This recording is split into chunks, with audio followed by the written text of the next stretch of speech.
Good evening. What's up? It's Friday. Time to make some sounds. Hope y'all doing great.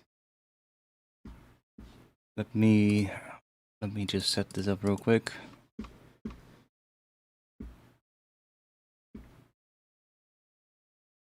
Another Friday. Yes, yes.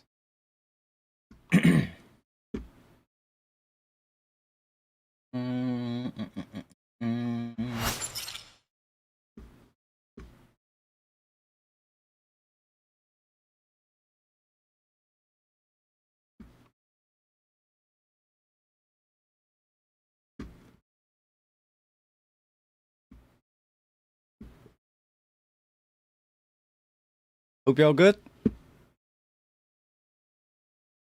I'm actually doing pretty good. Classical drum and bass? What do you mean with classical drum and bass?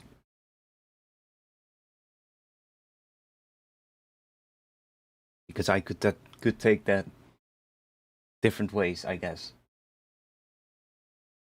You could be talking about old school drum and bass, or you could be talking about classical music. Classical instrumental. I don't know yet what we're gonna do. I did find a sample, and that sample. Let's see if I can find it. It might make for a pretty cool kick drum, and I guess we're just gonna start making some drums. I marked it yesterday so that I didn't forget. Let's see, it should be in this folder. It's not a kick, it's more like a percussion sound, but it's from one of my own samples, just like resampled percussion sounds. And it has like a weird, sort of like cool low end that might work as a kick. Those are kicks.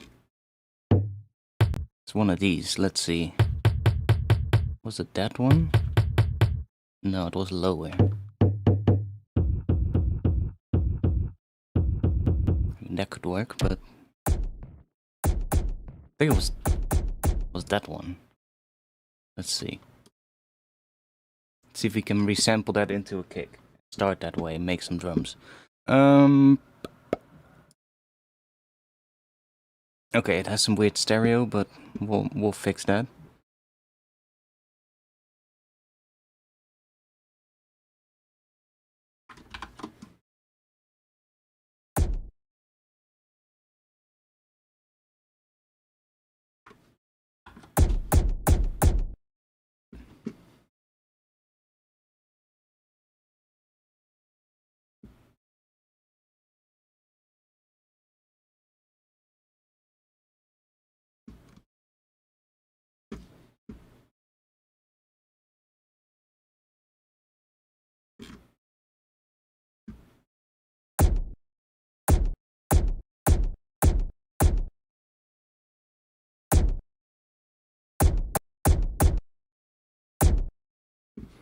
Okay, let's see.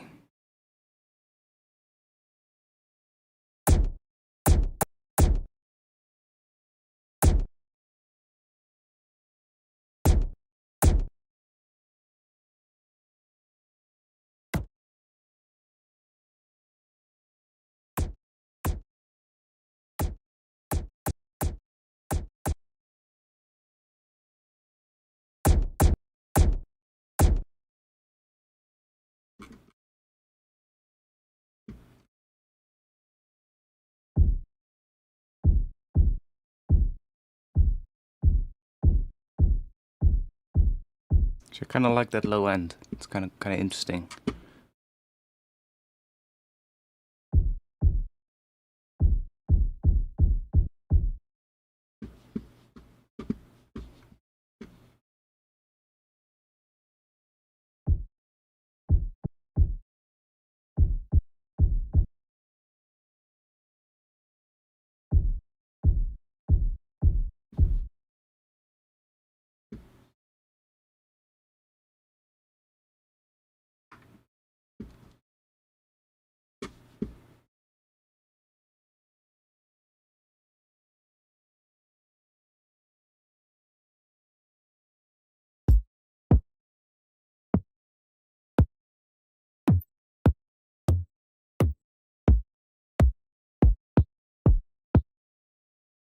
Oh, like that. I don't want to do that.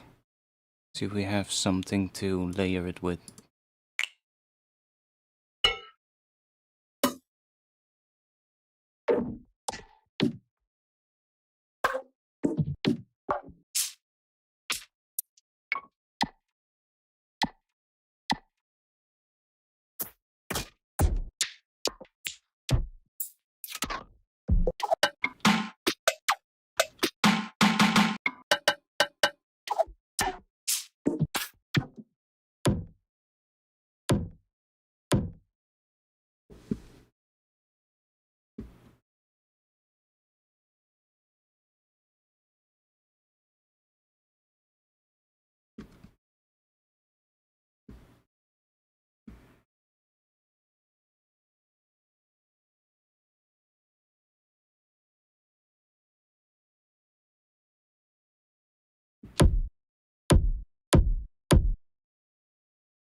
Let's see. Let's try chucking on a vocoder.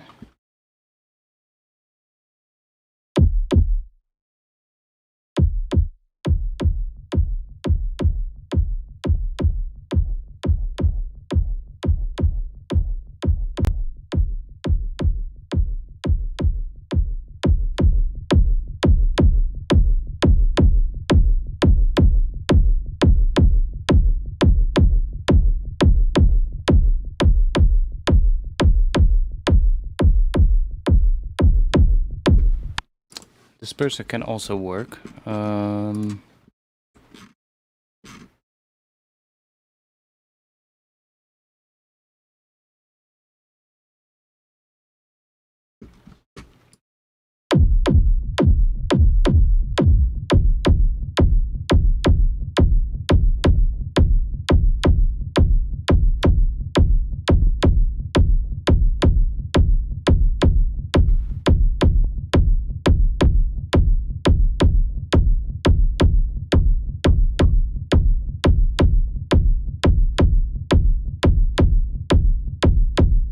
actually work better.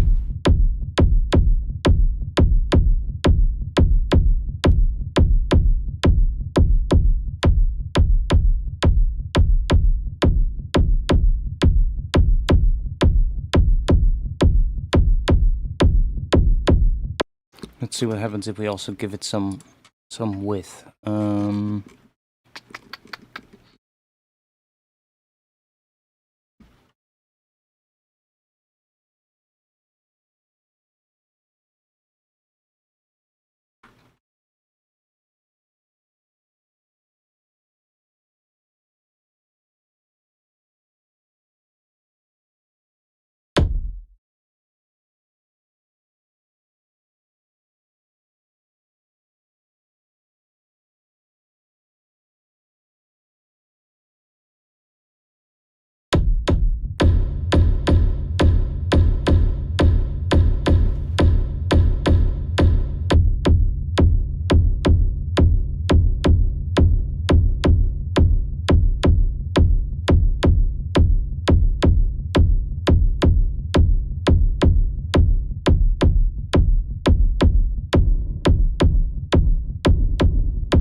Check it all the way at the start, see what happens.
awfully dirty.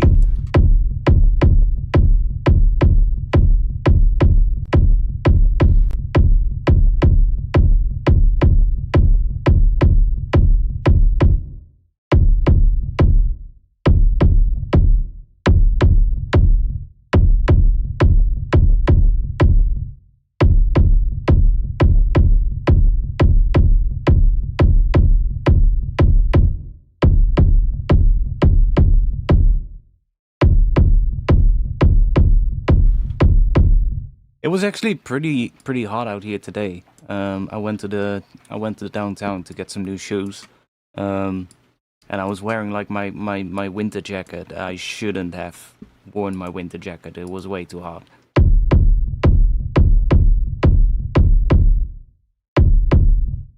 You can hear that the first one is a little bit more powerful, but I'll probably just resample it when I kind of find something that I like.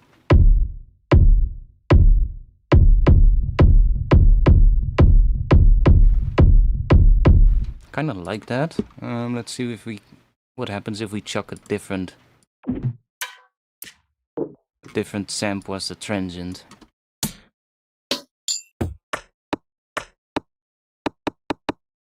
What if we just chuck that in?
Gonna try out a couple of ones, see what we get.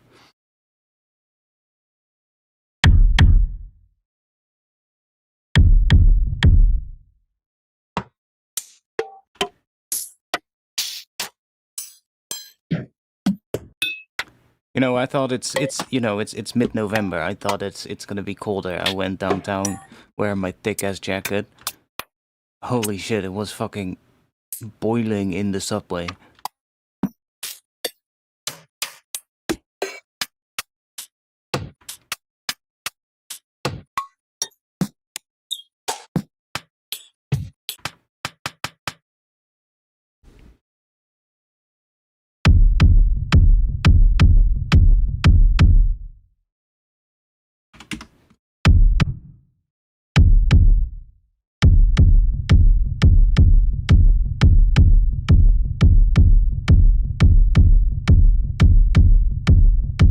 I think, which one was it?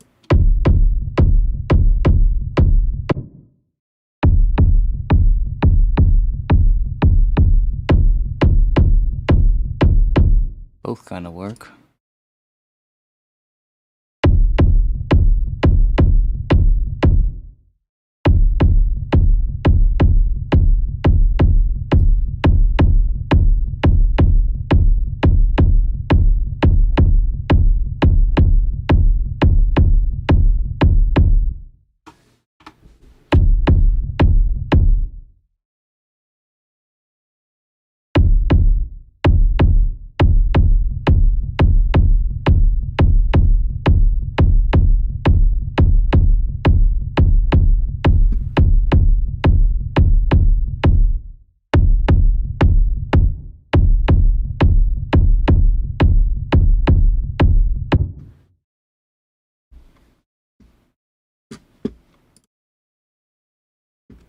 put some more drums in, just so that we can kind of hear what we're getting.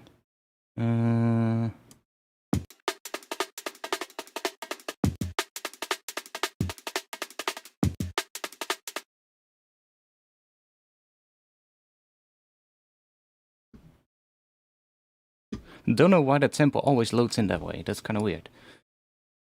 Always loads in with just this last little bit.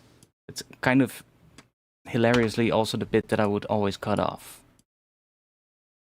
For some reason, it always loads like that. It's kind of weird.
Ooh, which side do we like more?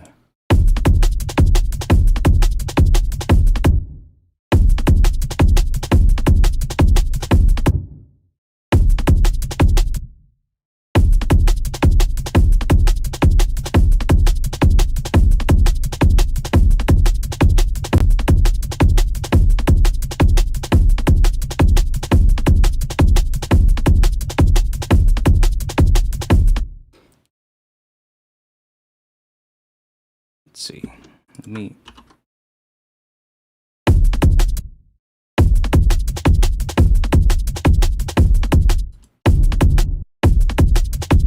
Oh, let me also put something on the master, so we're not gonna clip there.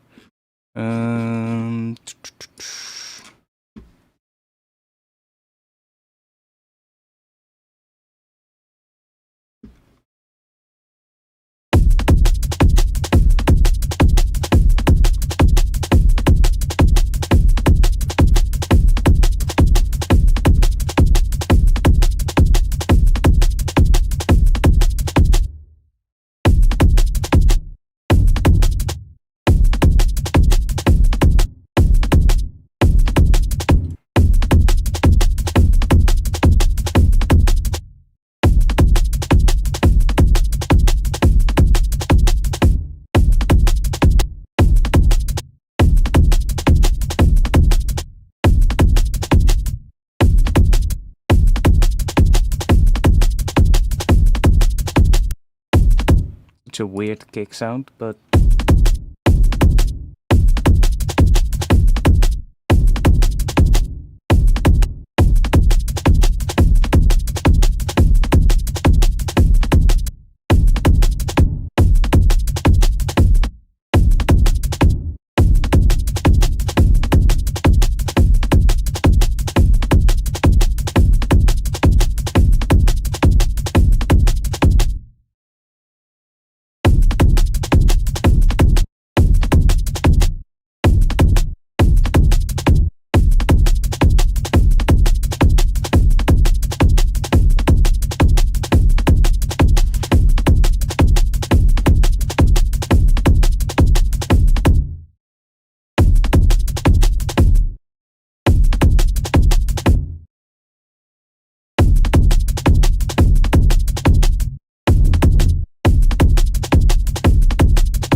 It's also kind of cool.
There's a little extra tail there, but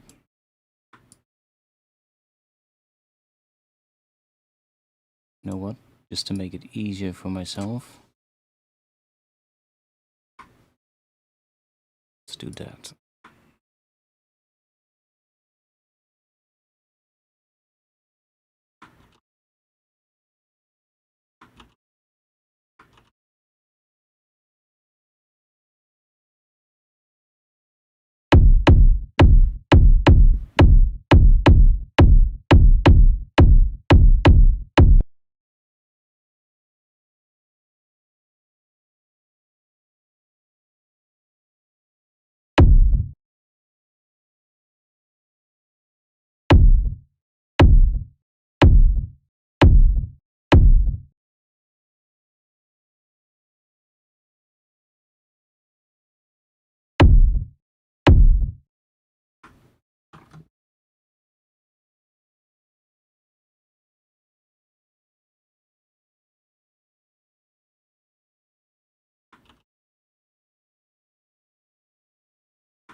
Okay, not sure if we're gonna end up using this one. I made a couple of other ones yesterday, so we might also grab one of those later, but I want to see what kind of pitch would this end up feeling like. What would work underneath this?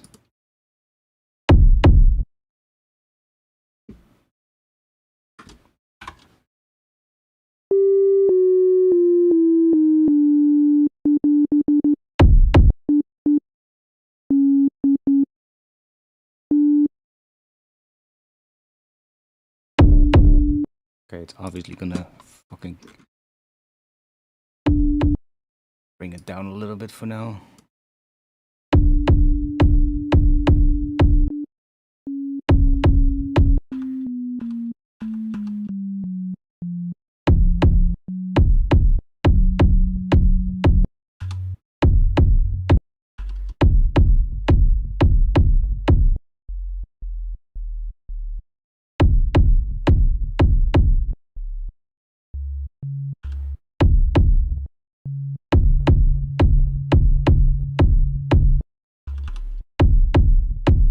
C sharp, maybe?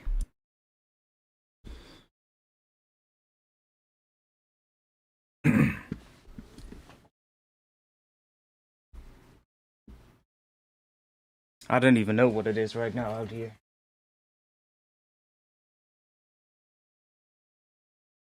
Wait, somebody is messaging me. Who's that?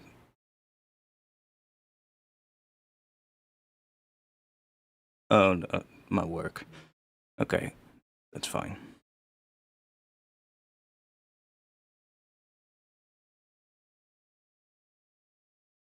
It's now 10 degrees.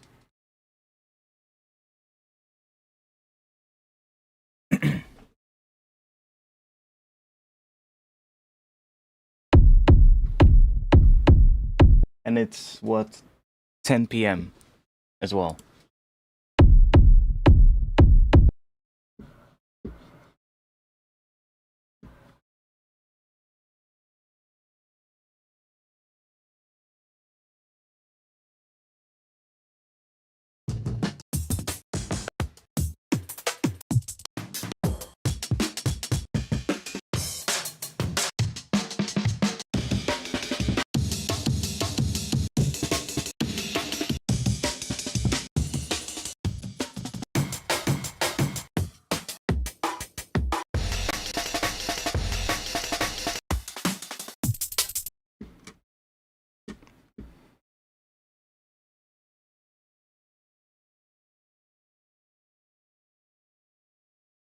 I made a couple of yesterday.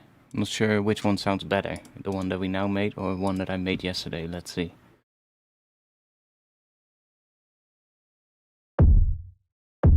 I think I already know which what is the answer. I believe it was made from the same sample as well.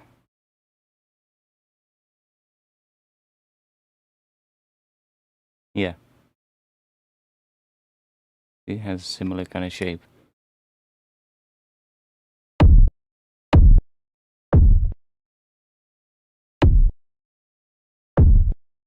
Sounds different.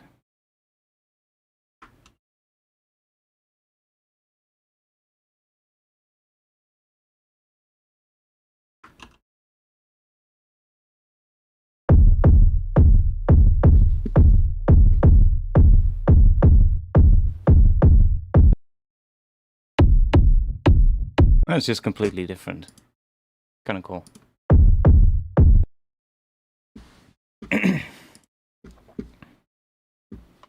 Let's we'll leave these in here.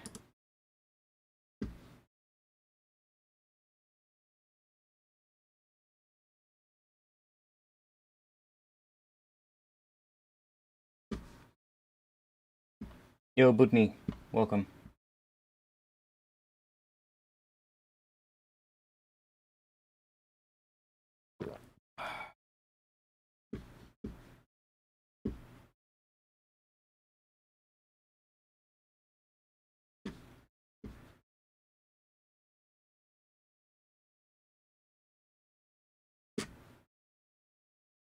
Let's see, do we got some samples to start with or something cool?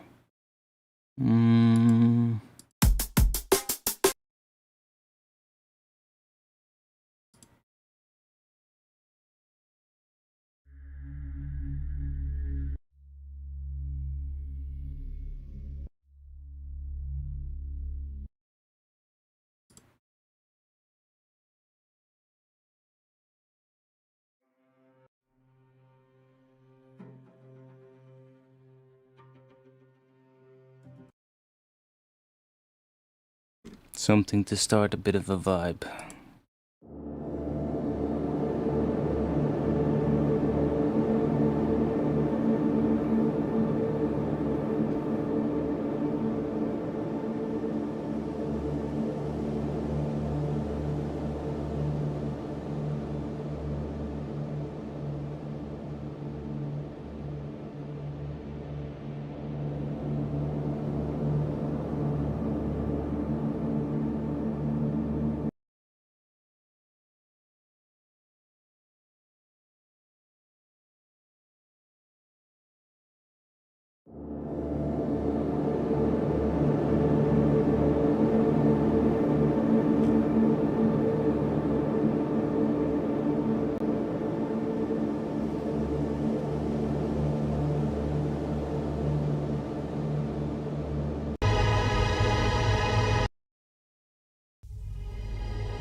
Made some atmospheres as well lately. These are pretty cool.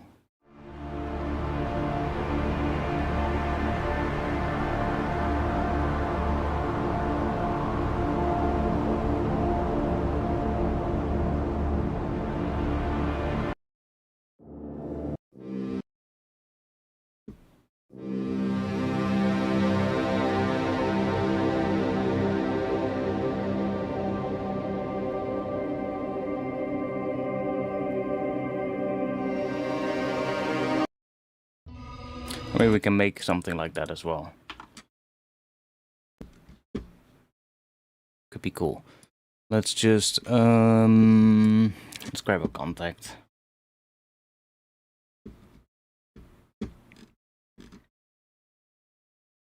Kind of maybe a brass sound to start with.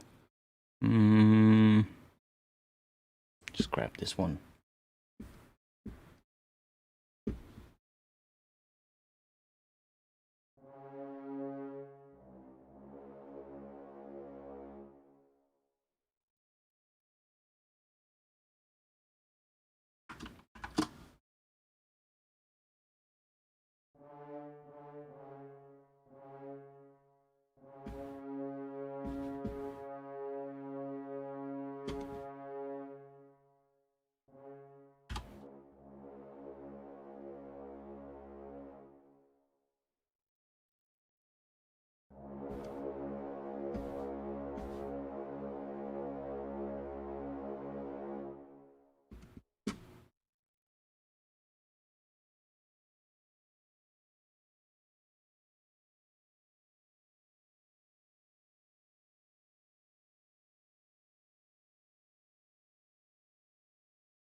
Has anybody of you already checked out that new Valhalla reverb? I haven't yet. I haven't bought it yet, but I am kind of interested.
Yeah, I was also thinking maybe I'll get it.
Yeah, I saw that Lunacy Audio. Alchemy was doing a stream with it.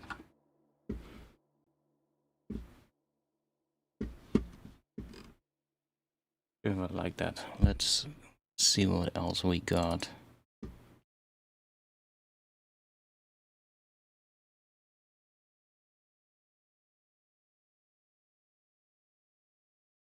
See what happens if we put a vocal sound in there, like a choir.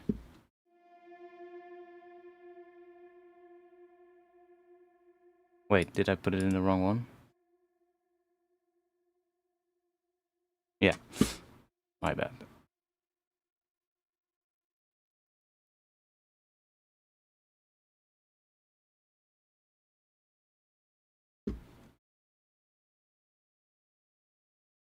I'm not sure if Valhalla does Black Friday things.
I haven't updated Beam in a while, I think.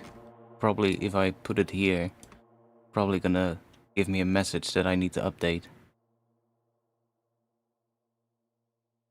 Oh, no. It doesn't. Okay. I don't have all the things though, like I have... I don't have the Volt one. But, you know, it's still nice.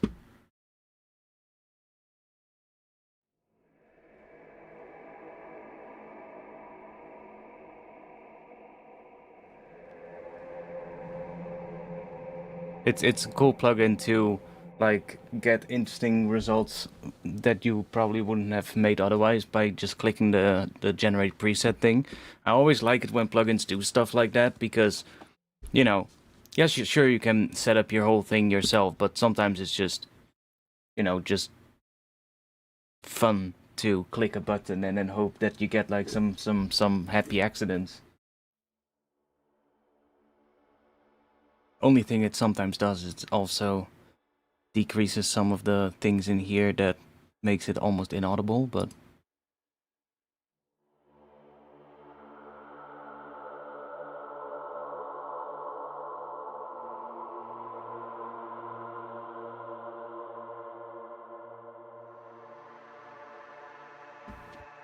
or just a random preset button that's also really fun.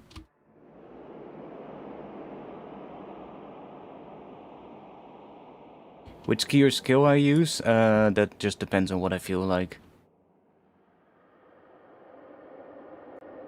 It is a multi-effects plugin, yeah. But like if I put it before a reverb like we have now, then it just changes the tone going into the reverb. Which is pretty nice for making atmosphere.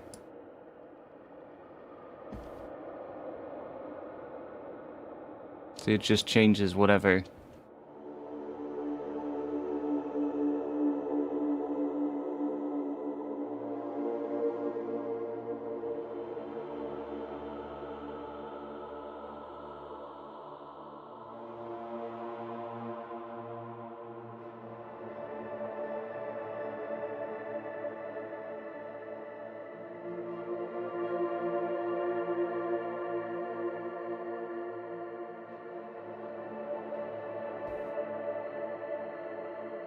But yeah, it is a multi-effects plugin. What it does, it'll, like right here we have, let's just look at this. You got your signal coming in here. And then if we turn the reverb off, it'll be easier be able to hear it. Like if we just turn everything off here.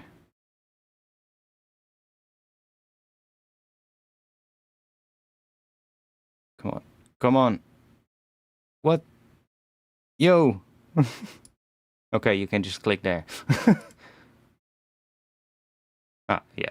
Okay, so signal comes in, goes through, I guess, a bandpass filter in this case. And then it splits it up into two signals that are then joined back together here, and then it goes through here. So obviously this will be, I guess, twice as loud than normal. So it goes through that bandpass, splits it up, and one of them gets this reverb. And that is then running into this granular thing, which also has a delay.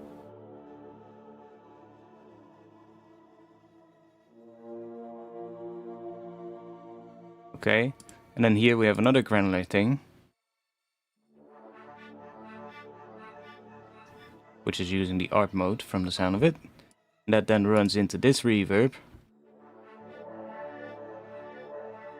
which is modulated. And that then runs together into a final reverb.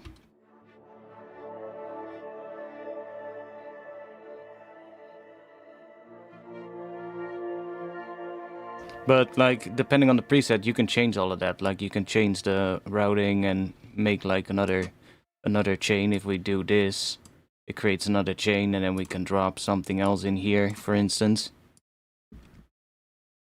I don't know.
It is an impulse response reverb, yeah.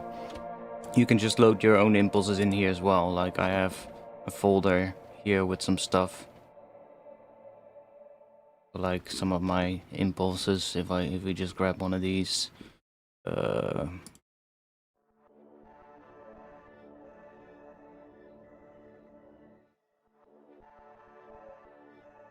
It'll run through that.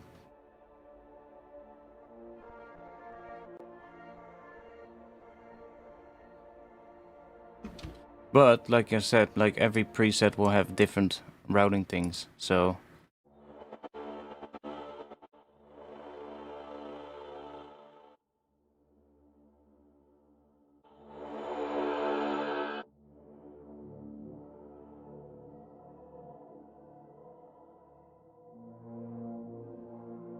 it is quite nice for when I do like atmosphere things to just chuck it in front of it, in front of the reverb, so that it changes the tone going into it. Now, same thing would apply to something like Portal. You know, Portal is another one of those plugins that would be good to do something like that. Just make like some simple layers, and then put like a long reverb on it, and put like Portal in front of the reverb, and it will also do similar things. Yeah, that's the only thing I find a bit of annoying as well, that you have to buy the individual modules. So like all these individual modules in here, like you need to buy them separately, and every time they release one, you just need to buy the update, basically buy another one of these, which is also why I don't have the what is the Volt one? It's like a distortion, I believe.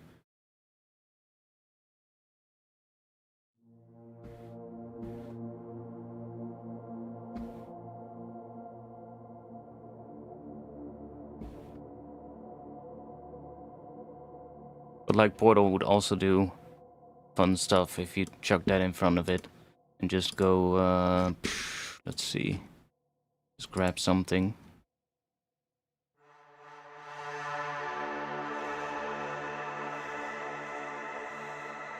Any multi-effects plugin would be fun to put in front of like long reverb, like Infiltrator, even Multipass, you know, or Snappy from Kilohertz. Like any of those like multi-effects plugins can be really fun to put in front of like a reverb if you're making atmosphere, because it just changes whatever feeds into the long reverb, and therefore it just changes the sound. And you get like, especially if it has like a random knob, because then you just get like unexpected results, things that you probably would have never made otherwise, right?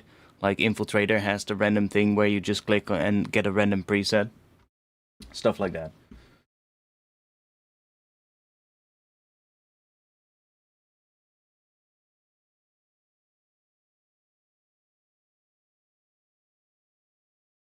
I think I'm gonna go and stick with something more just like this for now.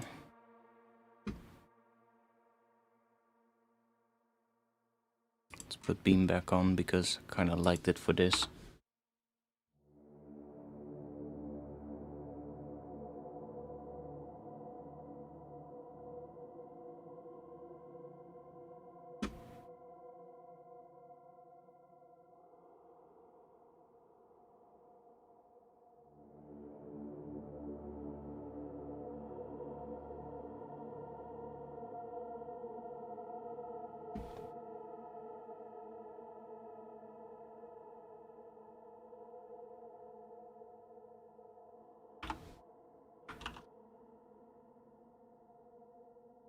Grab something else here.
Yeah.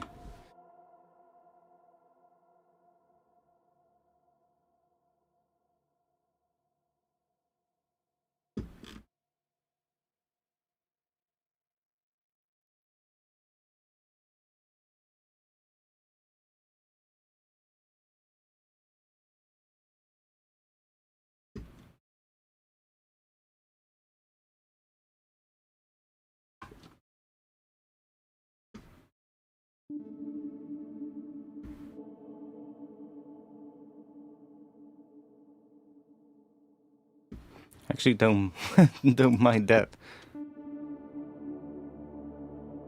What if we just...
what else could we throw in here?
You mean this one?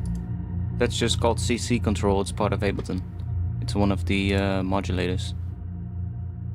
CC control.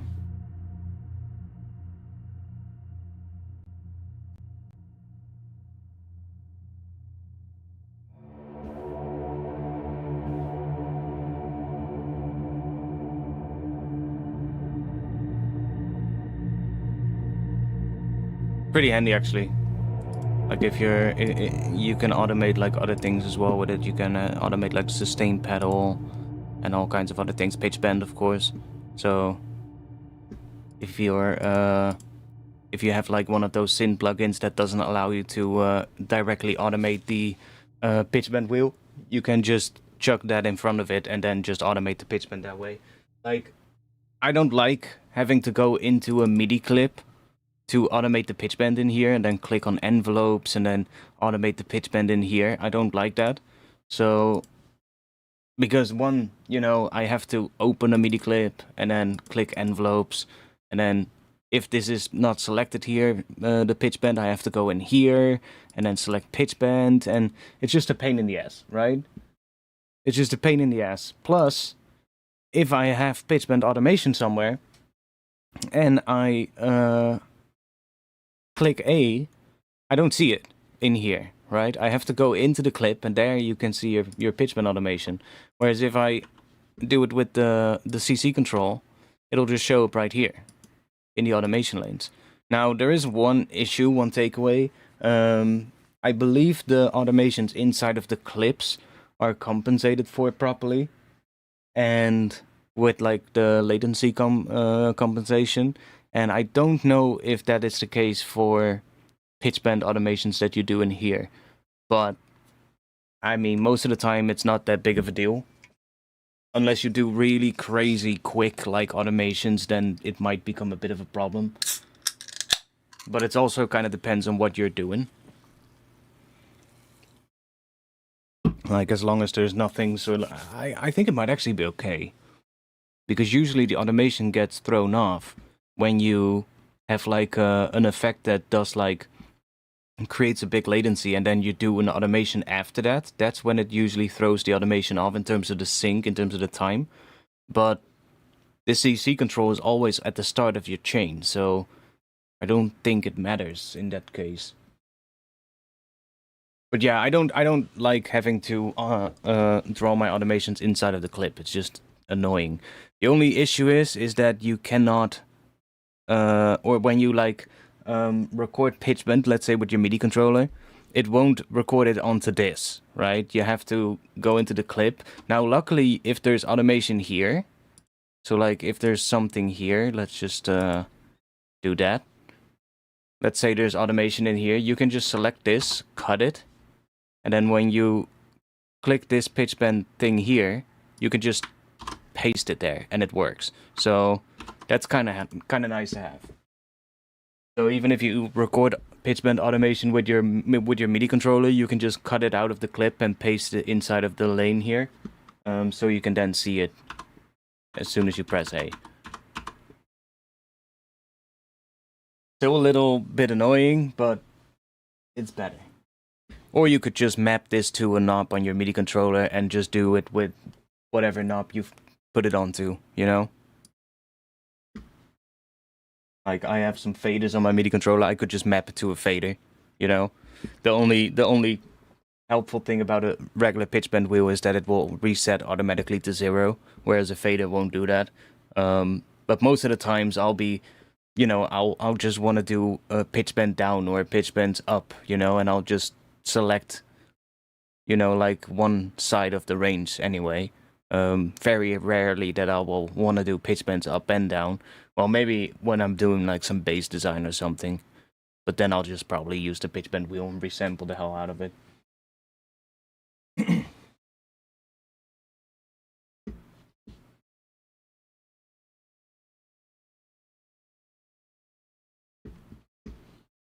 I'm not really getting very far with this thing right now. Let's see. Let's I'm gonna go and dive back into my samples real quick. Maybe we'll just use one of these samples to start off with.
What doll did you came from? Incubate.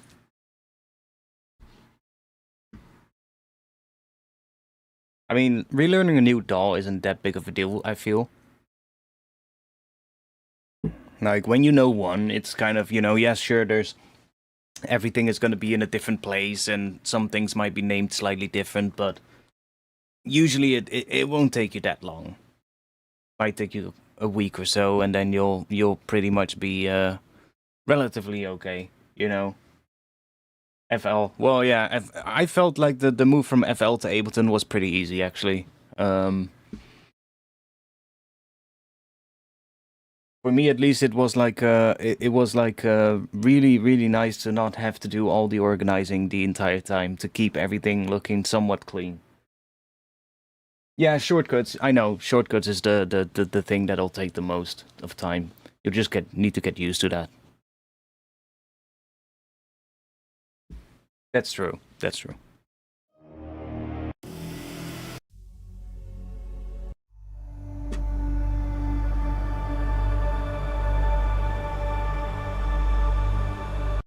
Kind of like that sample, but it's in G minor.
Wait, better idea.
So if that is in G minor, then -7 would put it in C minor.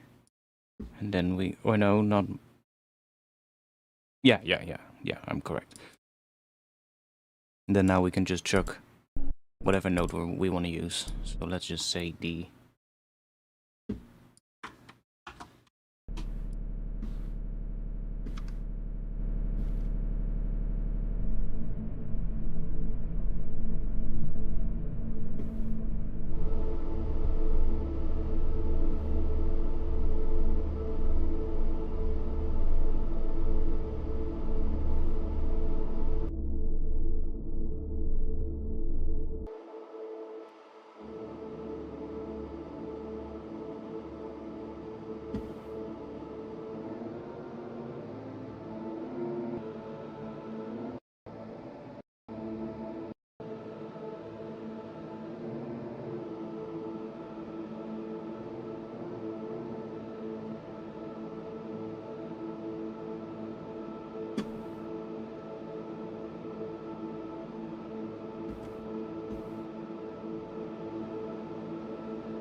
See what happens if we use the granular thing.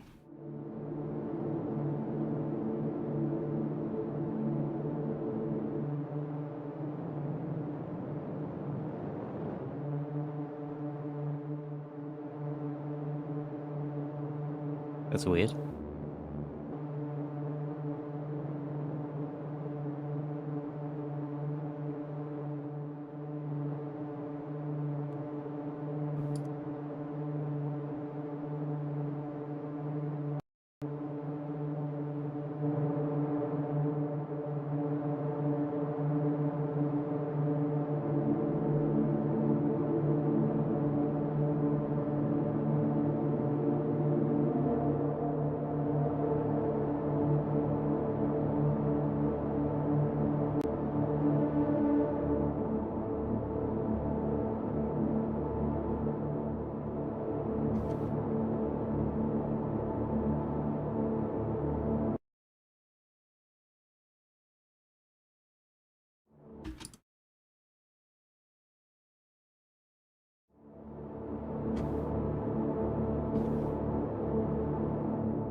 So wait, let's see. Let me check the chat.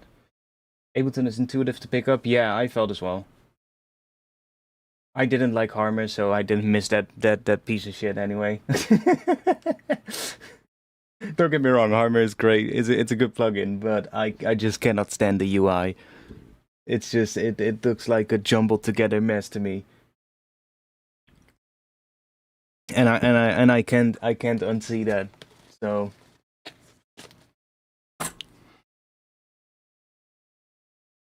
someone might be able to answer this. My MIDI keyboard only works if I select in and doesn't work on auto.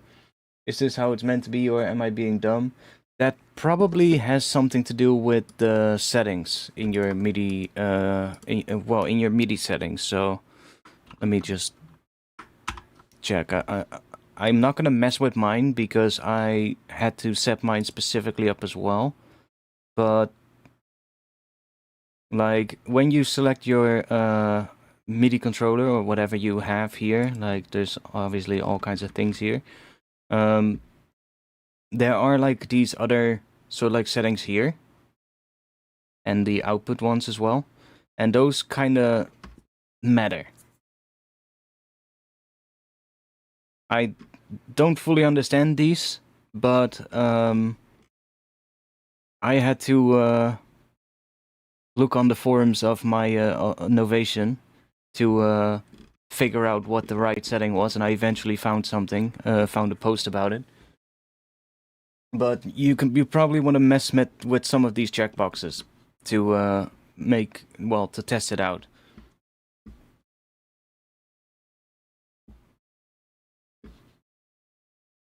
So maybe just try copying the ones that I have and see if that works. Like I just have it kind of depends on your MIDI controller as well. You might not have like the same amount of these things as well. Same for the output ports. There might be less or more even, I don't fucking know. But the main ones in here are this one, the Novation SL Mark III, and then here as well.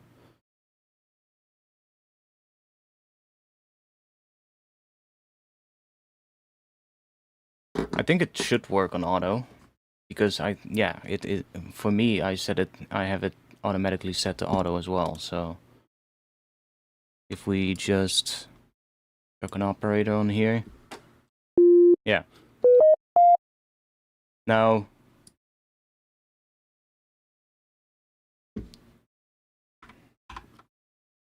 like I said, it probably has something to do with this.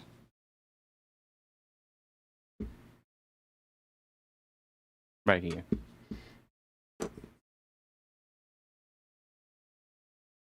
Yeah, Novation did have like a whole setup guide with like this kind of stuff on their forums back when I checked. So I found something, or I don't even know if it was on there. It could have also been on Reddit, but I found someone who had described it completely, and I was like, oh, sweet, and it worked. So, but yeah, I still don't fully understand what all of these things do. Like why certain ones need to be checked and other ones don't. Like for instance, you can see mine has like, you have this one, but this one is also from the same interface, and the third one as well.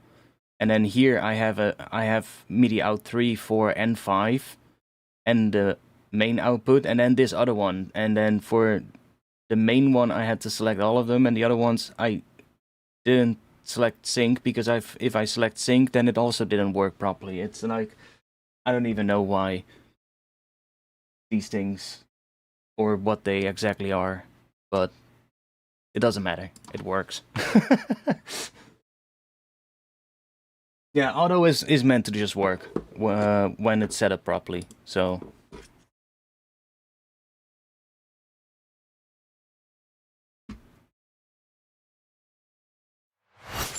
I'm just gonna go to that view for a bit, guys.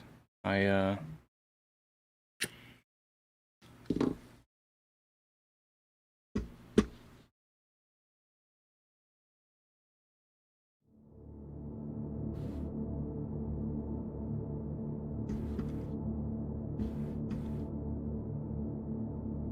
do like this atmosphere though. It's like a nice tension.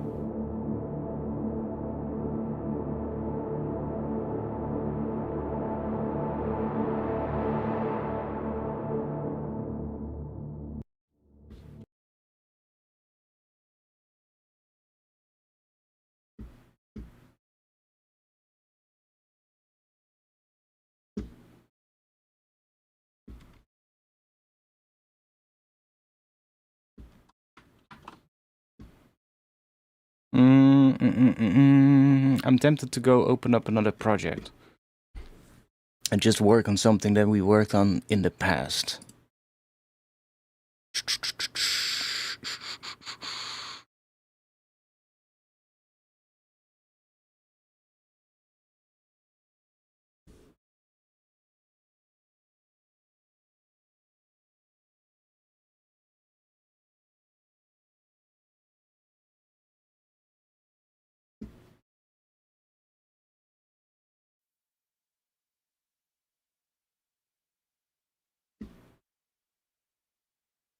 What's this? Nothing too special. Dun, dun, dun, dun. What's this?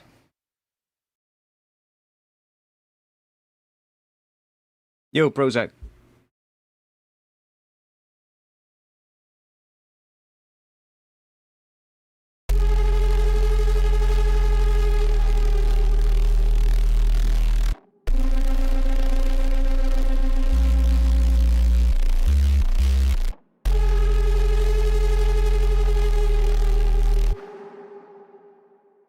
Okay.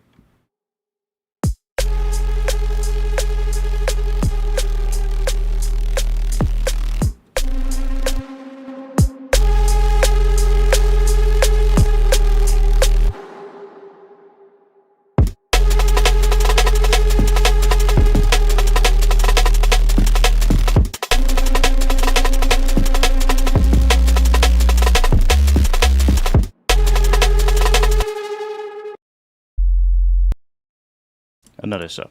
Okay, why is that there? Oh, wait, I think I remember.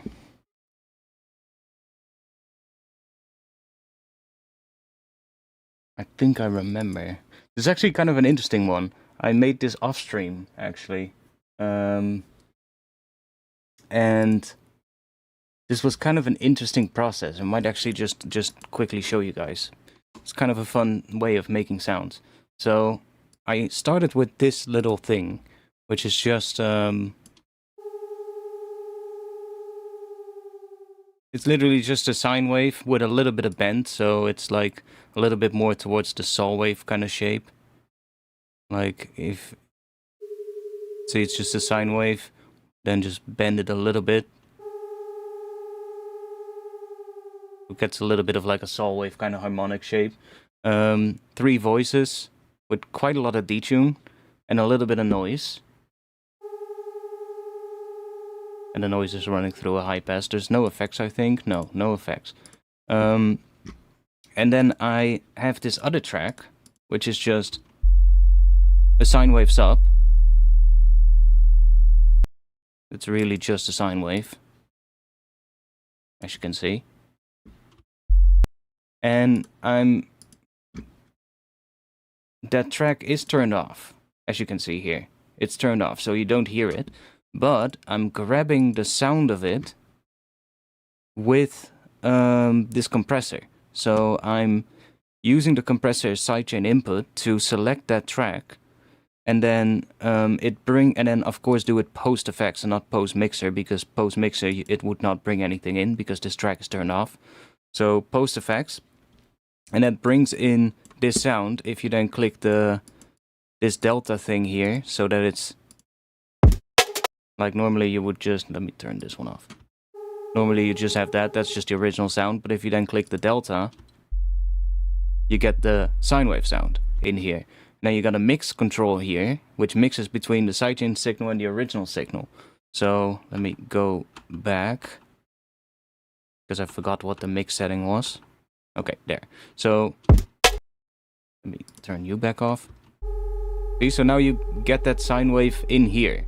Even though these are playing different notes, it brings this sine wave within this sound. That is then distorted together.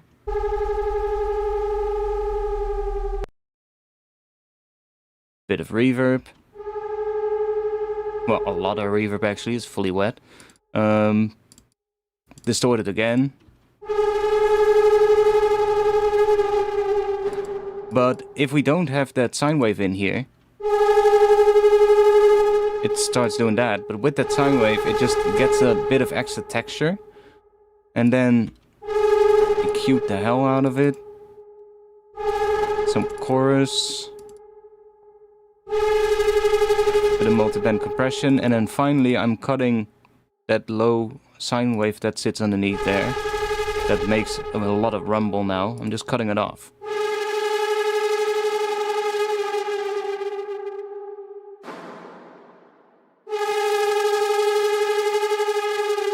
It's not even that big of a change, but it just creates some extra texture, and that is then distorted, which is kind of a cool way of doing that. And then you can just layer it with something else.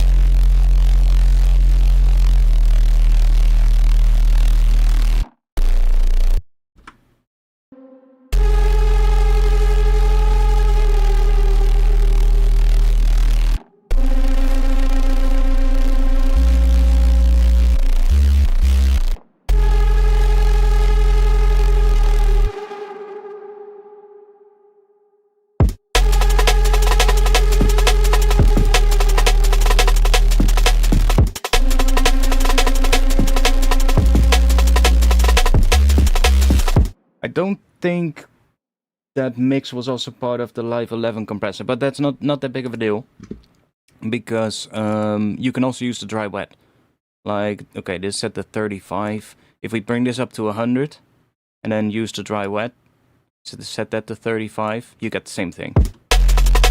Oh, no, you don't, huh? Ah, okay, you don't. Well, no big deal. You can just group this and create another chain and then mix the volumes.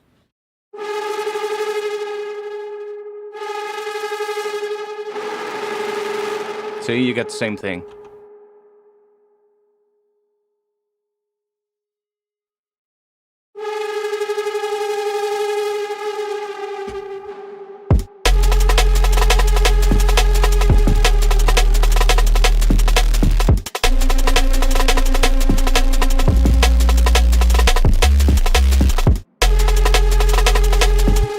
Okay, that one is kind of interesting. I don't know which one you meant, Stefia. Project from a few streams was kind of nice. I mean, did we work on this one on stream? I remember I made some cool drums not too long ago, I think.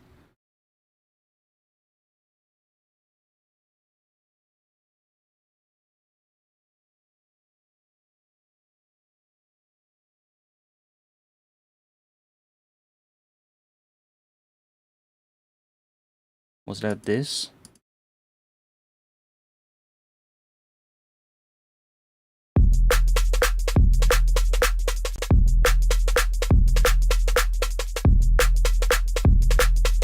Few more back, okay. I don't know which one those would be.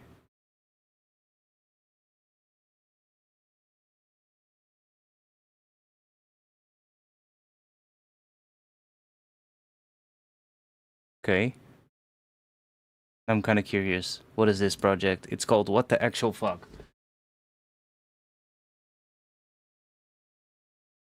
Gotta open it. See what it is.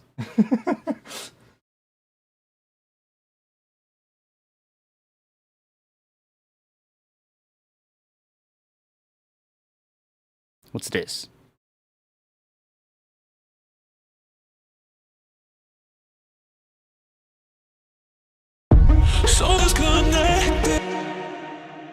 No. I remember. That's not a great one. This.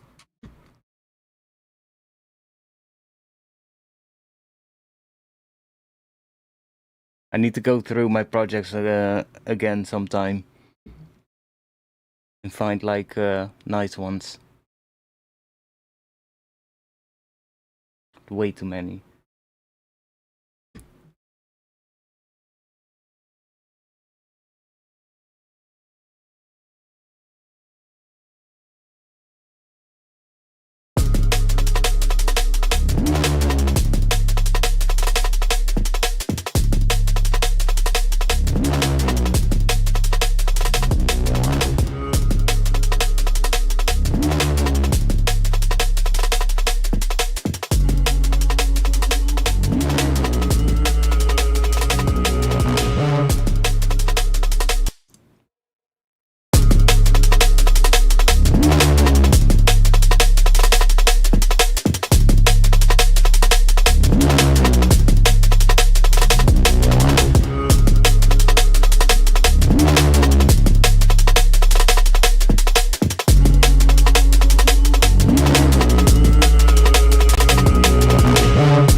was kind of nice.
This one probably was from a stream. It's called Sound Design, so it probably was from one of the streams that we did. There's two versions, I'm not sure which one is which, but...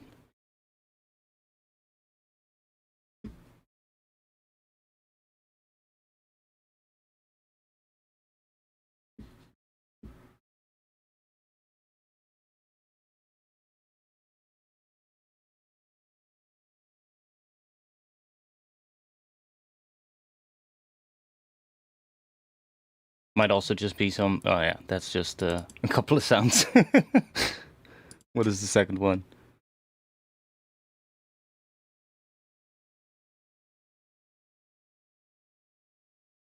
Also just a couple of sounds.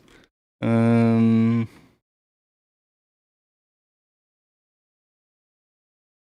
did have this one. I still need to finish this one.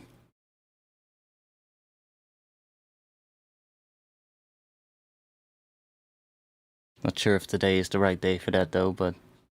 Wait, is that this one? No, it's not. Where's that one?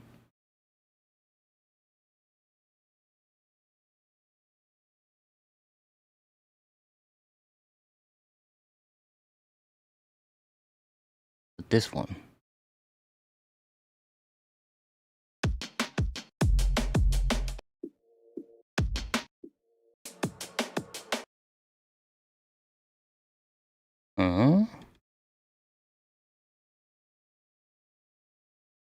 Already pretty far back now. Where's that project?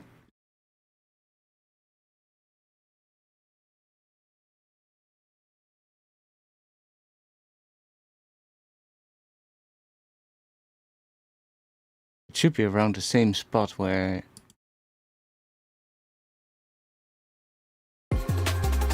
that is. Yeah, it should be around the same area.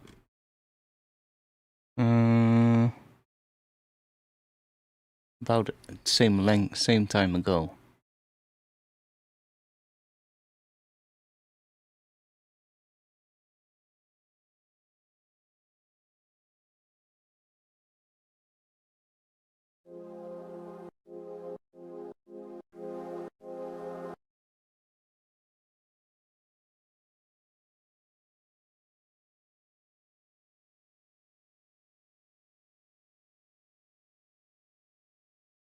Eh? I'm pretty sure it was called something with dark in the title, but I don't see it. Did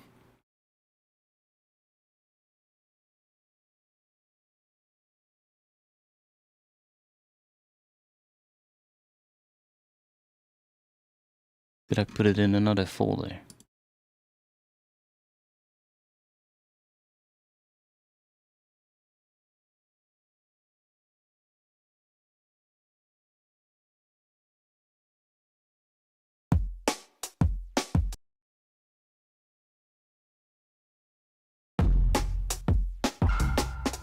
Oh yeah, there.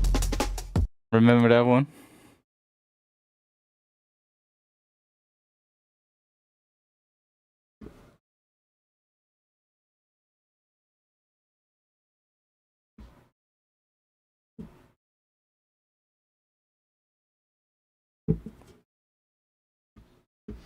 Yeah.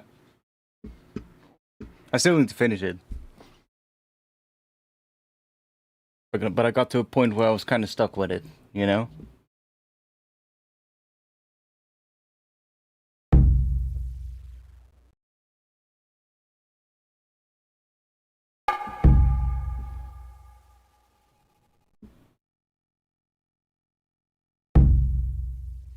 There's some noise happening in here that I don't like the sound of. Oh wait, it's probably this plugin.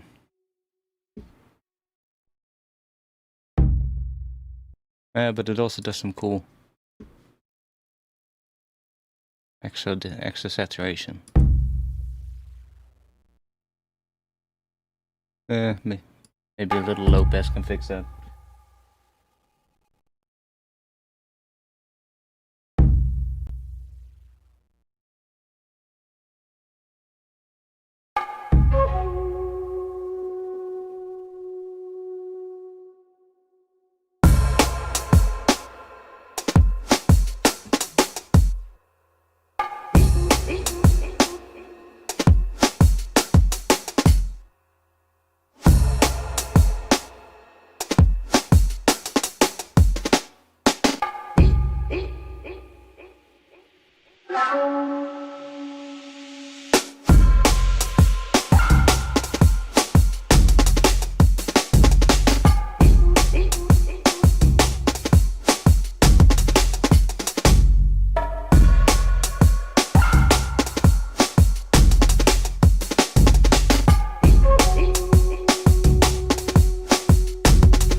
Yeah.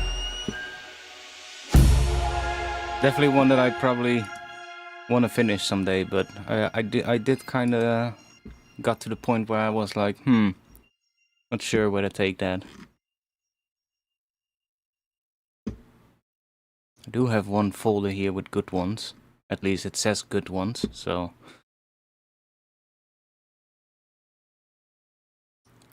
probably know some of these. We've worked on some of these in the past, I think.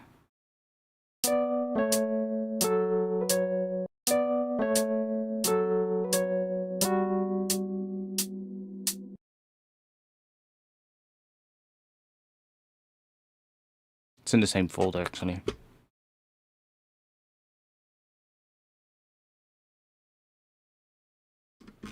But which one did you... I remember we had a cool one not too long ago as well, but which one was it?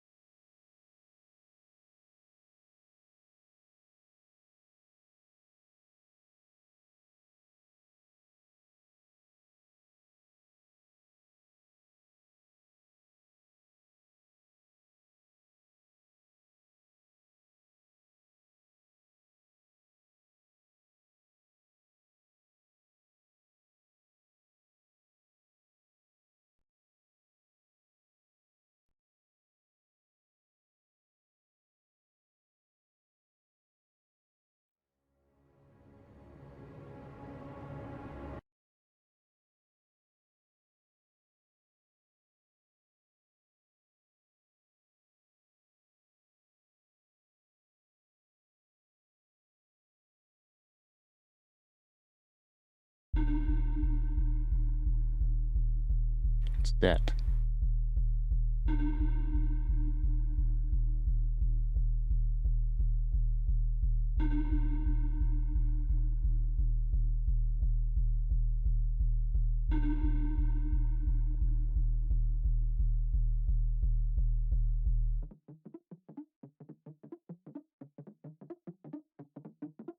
Okay, sounds promising.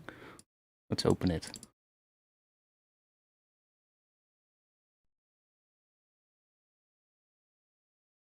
Sounds techy. Like I said, there's so many projects I need to go through and just find like good ones, because there's also a lot of shitty ones. Intro shit, but that's fine.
Could be something.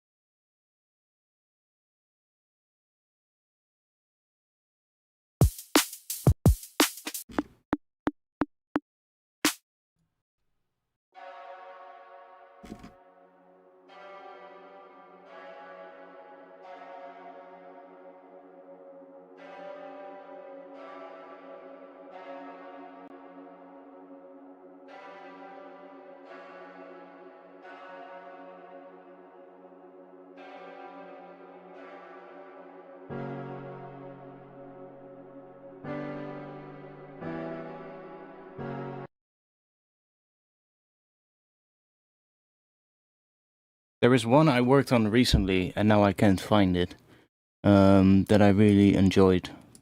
Which one was that? Should be pretty recent.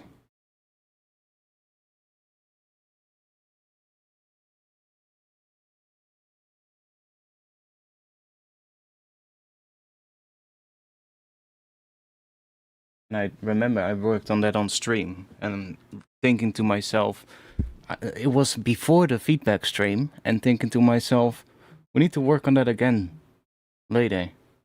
Don't think it's this one. No, it's not this one.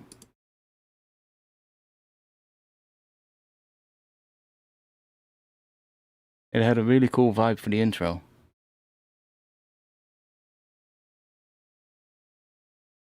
Was it this? No. It started with some cool chords.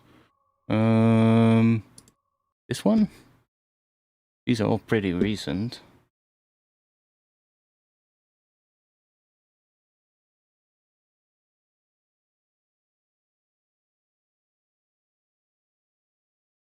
I remember working on the chords on stream and thinking like, yeah, those are pretty nice. Don't know if I actually ended up working some more on it. I don't think I did, but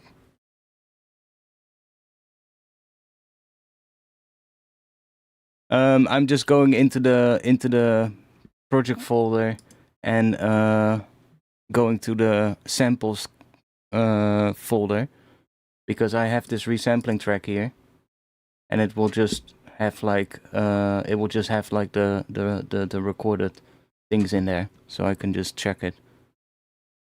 Not sure if it's this one. Don't see those chords.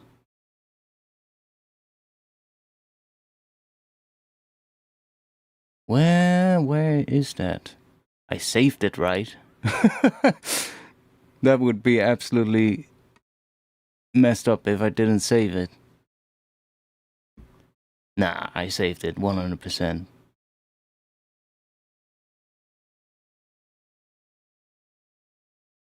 What is this? Just some atmosphere.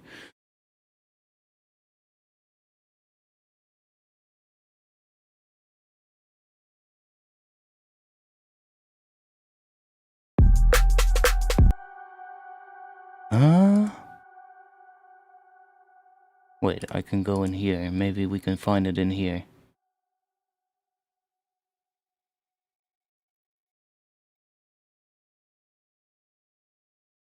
Stream.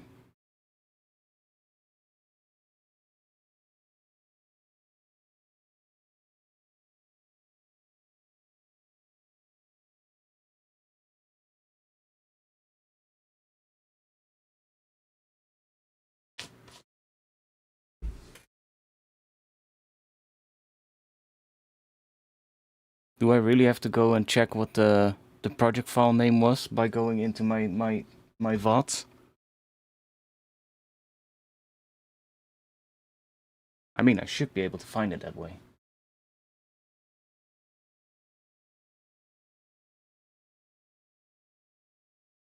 Or is this it?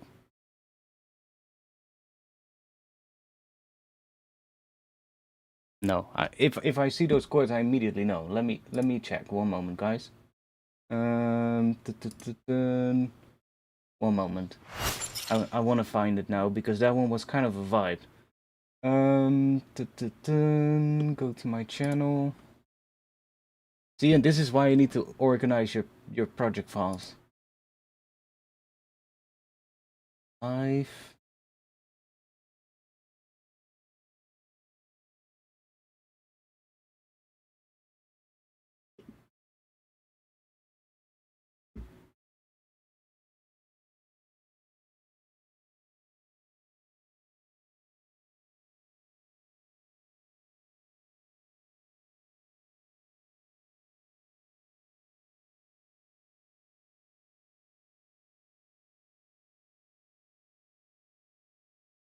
I think it was this one. What is it called?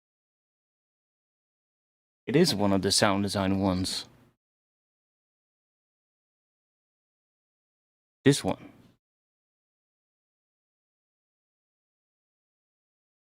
I think it should be this one.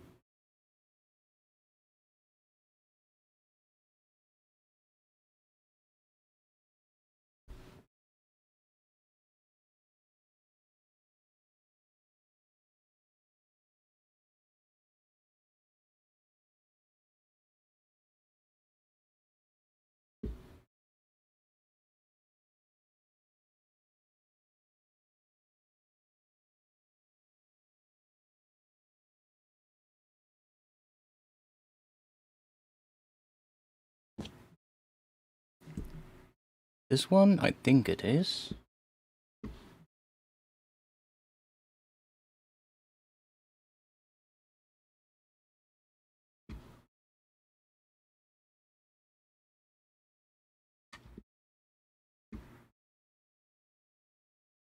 I think that was it, yeah.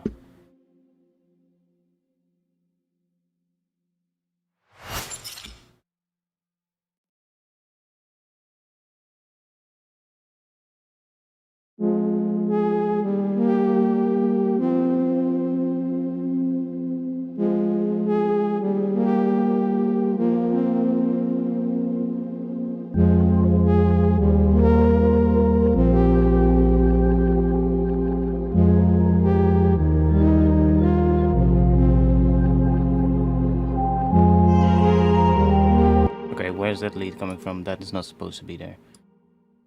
But this? Yeah. Let's turn that off.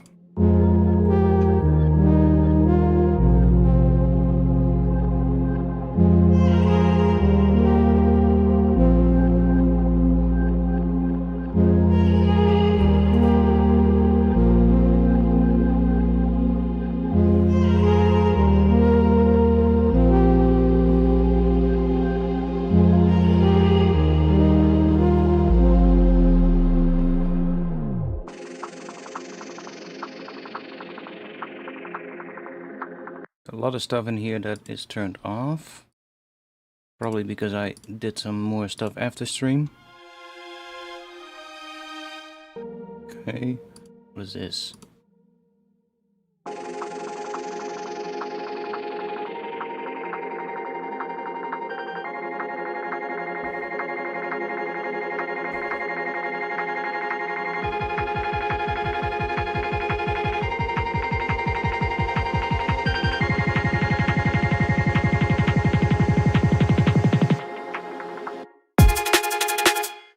Do we have bass? We have no bass yet.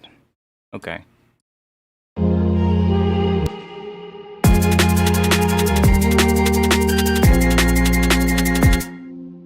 Oh yeah, I remember. I resampled some piano here.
Some really nasty resonant frequency in there.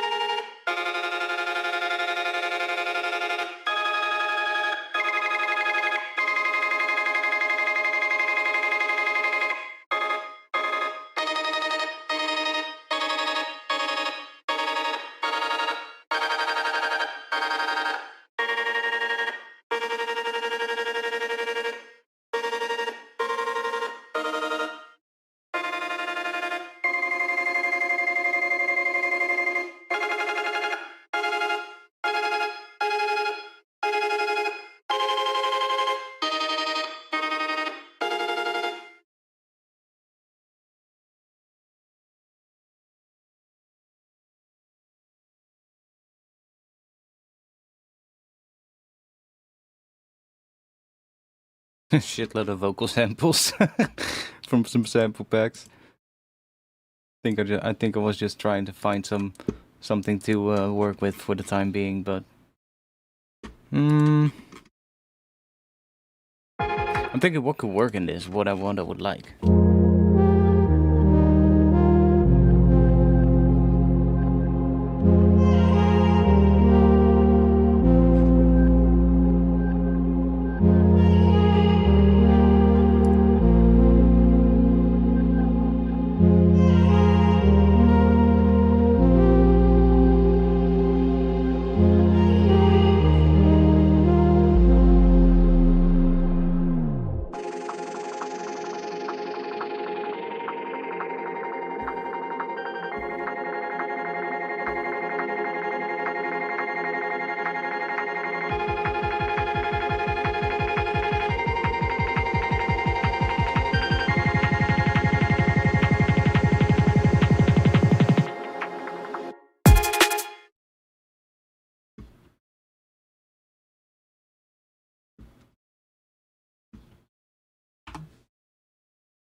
What even was the scale of this?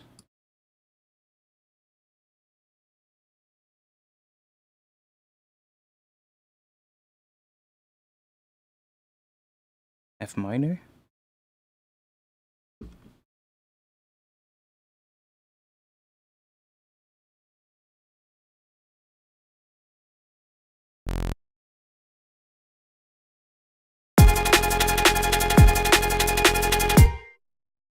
Sounds of it.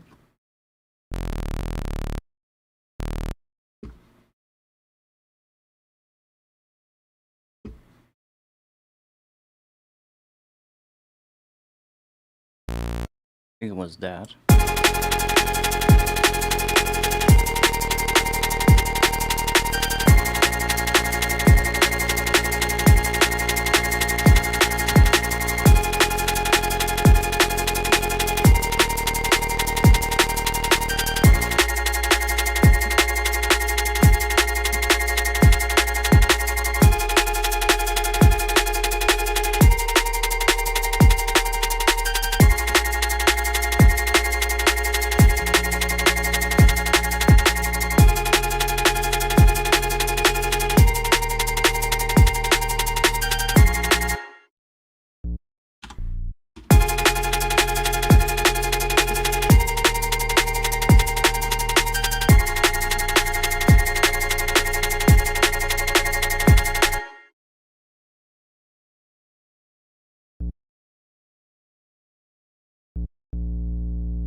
You know what? Let's just try working on the other one that I opened up earlier. The one with this one. Kind of feeling that one more.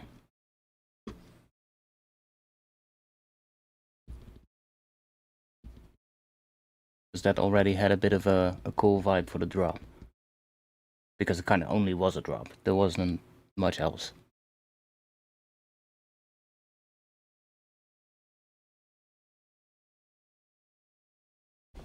Needs good drums, but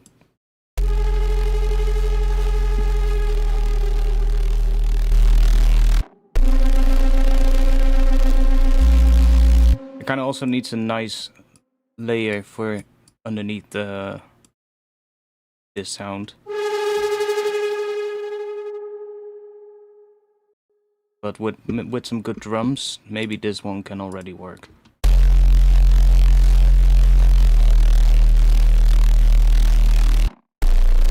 Wait, is that the same key? It's literally the same chord progression. Yeah. Okay.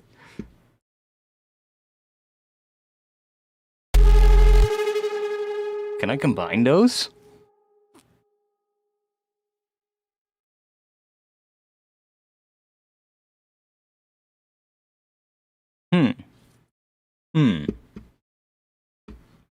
It is the same key.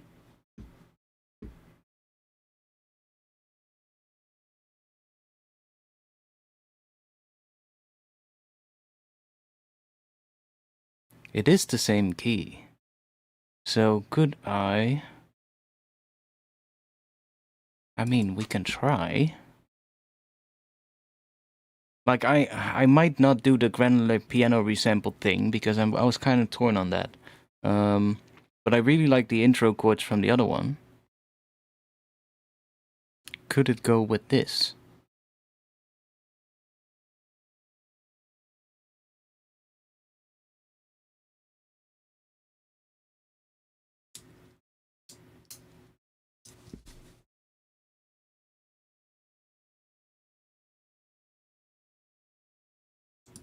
Could that work?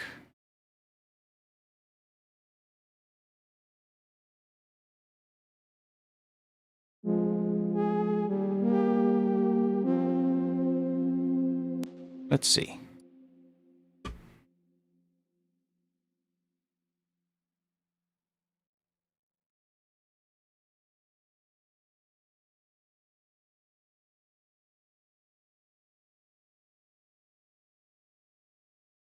Make you go there. Nothing in there, so it doesn't matter.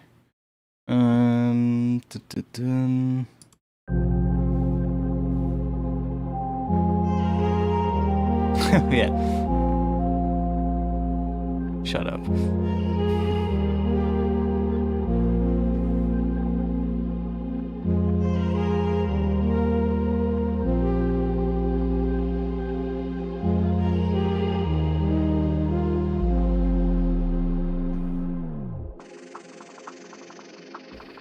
Need something here, for sure. This area.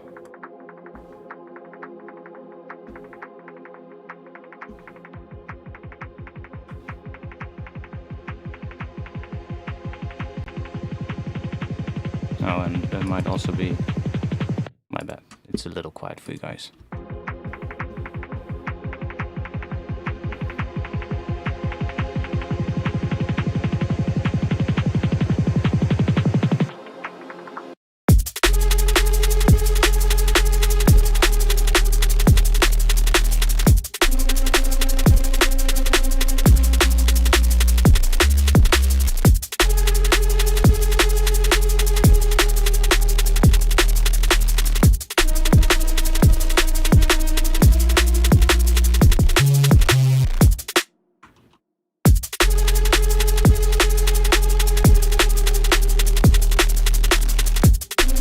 I actually don't like the kick.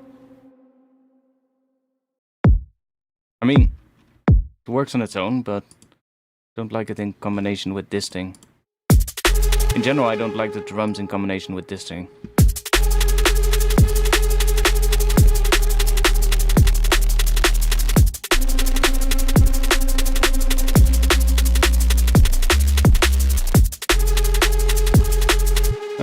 I'm not sure if I like the combination.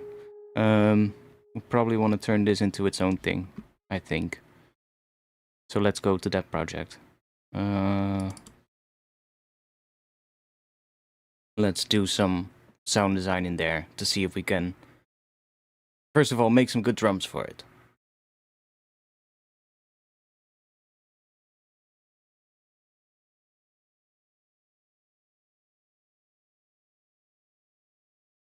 I had that little break in there, which sounds kind of cool with it, so maybe if we use that break as a starting point.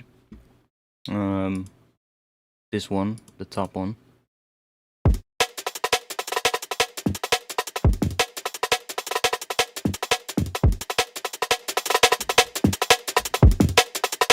Kind of a nice break.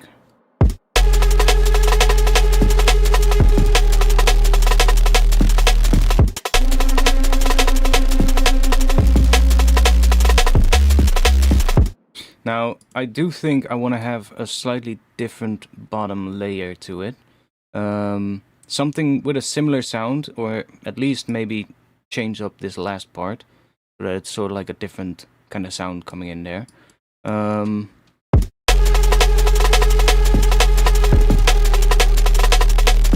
what is this playing?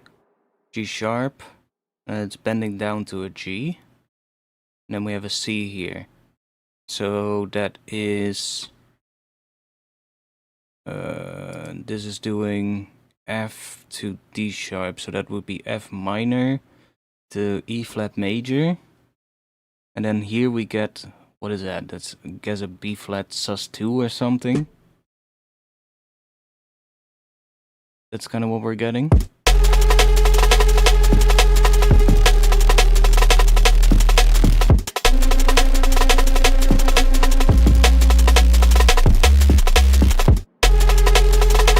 Okay. Let's do some work on this one. Let's save that.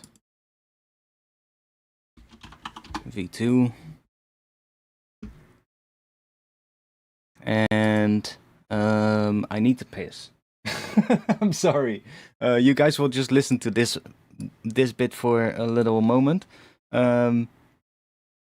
Put some ideas in the chat. What could work, and I'll look at it when I'm back, and then we'll work on it. Give me a minute.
This break can go. I think we want a really dirty kick on this first thing that kind of fills up that whole thing, if you get what I mean. Like this one already has a bit of that sound, but I feel like it can be bigger. Like a really nasty fucking kick. Almost maybe like one of those techno cakes that I made. But those are in a key that I'm not sure would work. We can make one in the right key, just based on F.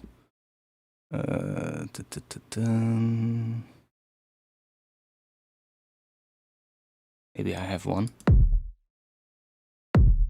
Something massive like that. Like one that really...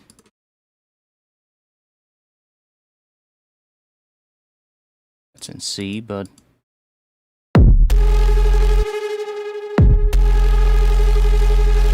Like a really big ass fucking kick on the first beat.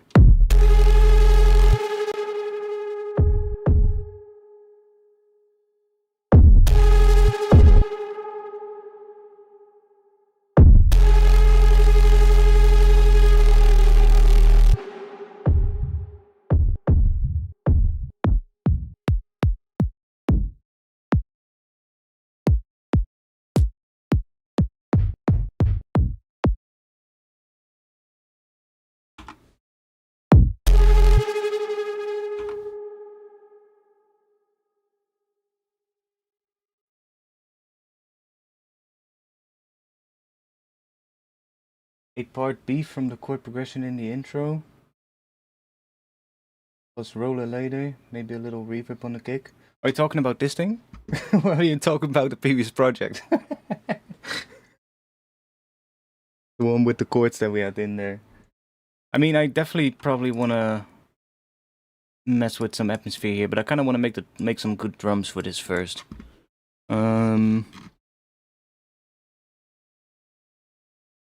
Let's go make some drums, shall we?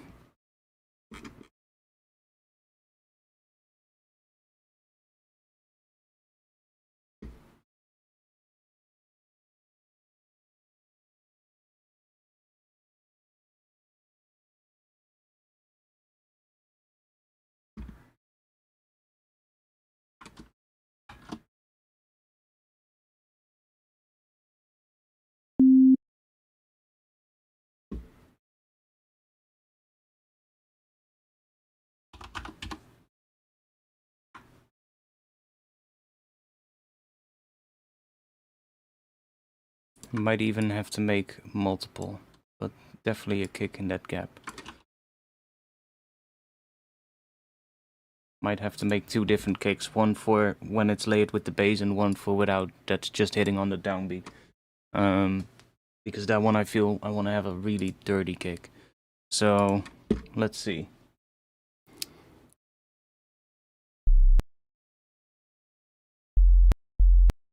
See if we can make one on the key of F.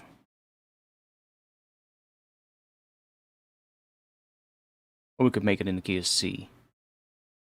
Because C is part of both F minor, but also part of this one. But F also is, so both could work. We'll see.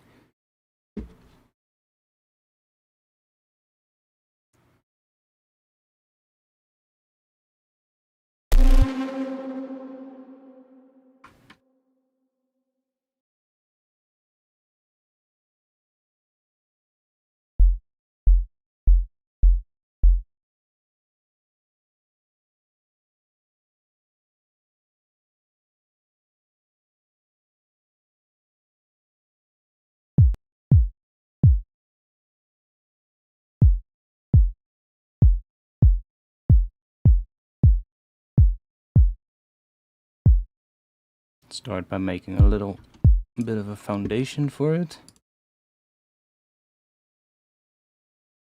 Grab another one maybe.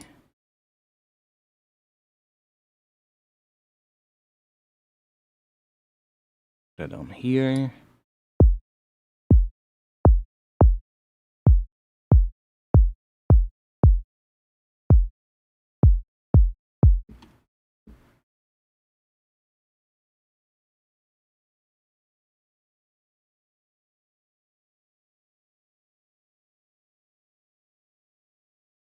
Huh? Did you say something that got blocked in the chat somehow? Because why is Uro saying it's a VST called millimeters? Huh? I don't see you asking about it. Well, yeah, this is millimeters, but I'm kind of confused.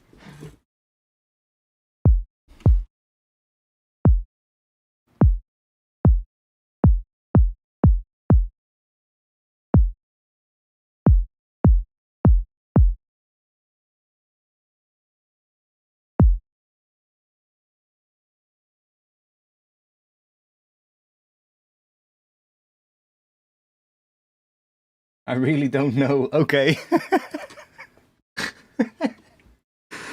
Okay. Weird.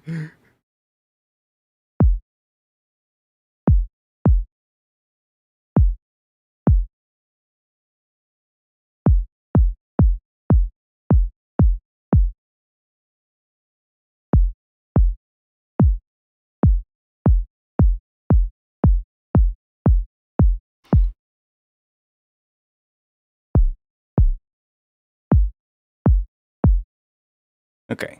So let's see if we can maybe a bit of a different.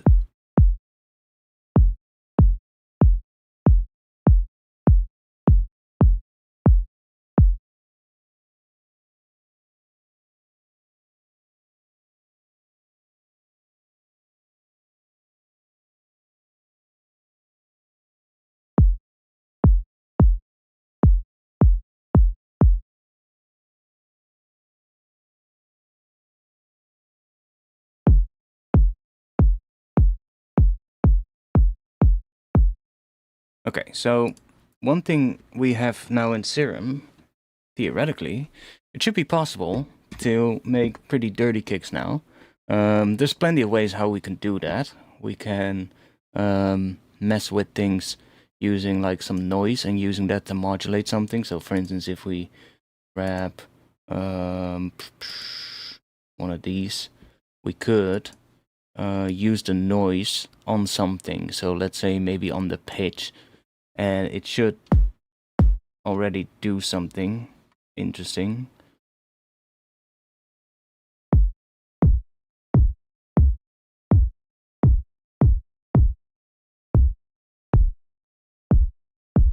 And it really messes with the sound of the cake.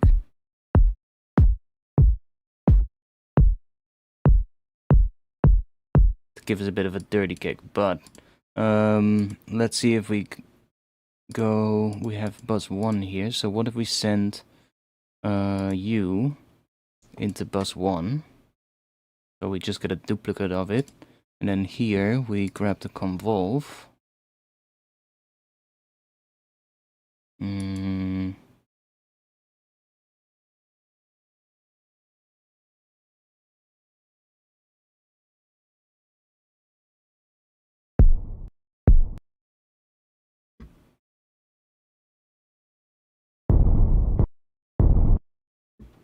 It's gonna be a lot, but bear with me.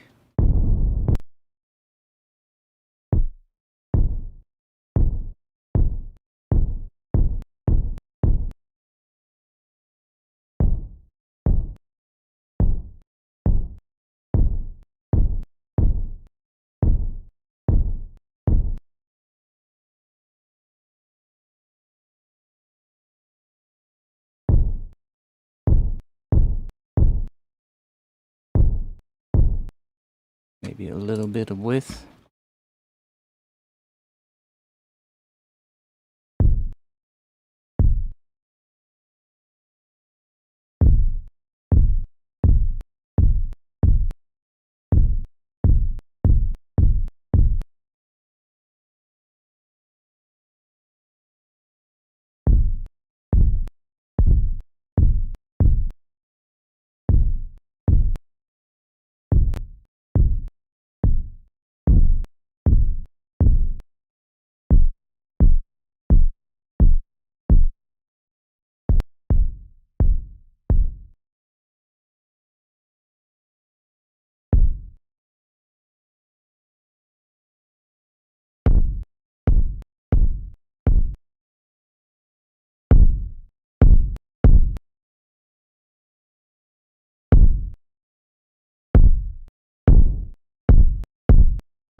Go to medium. See what we get here. Wait, maybe didn't I already make a kick that is kind of similar? Dirty DMB kick.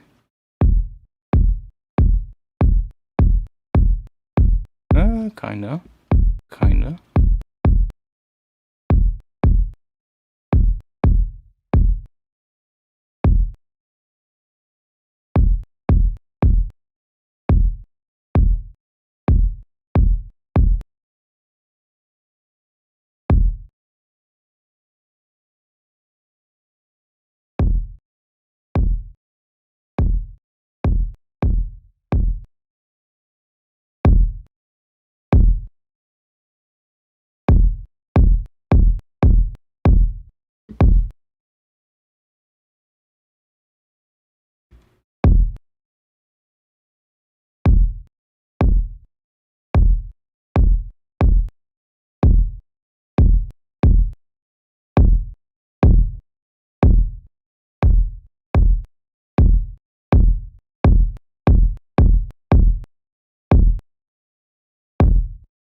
Might have to tweak it a little, but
So the size will change how it sounds.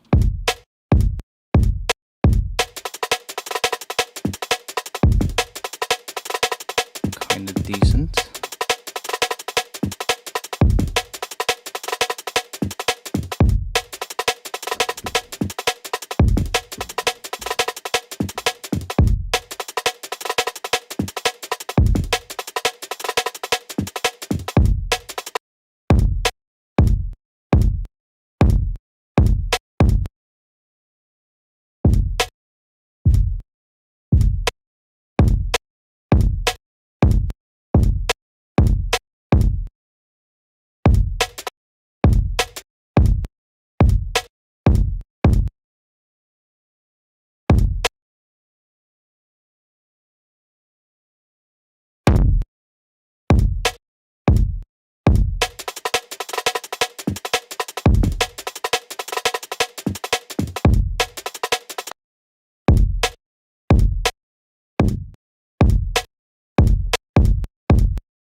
Turn off this clip on the master for now. And hear better what we're doing.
Let's see.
Oh wait, of course, we need to do that.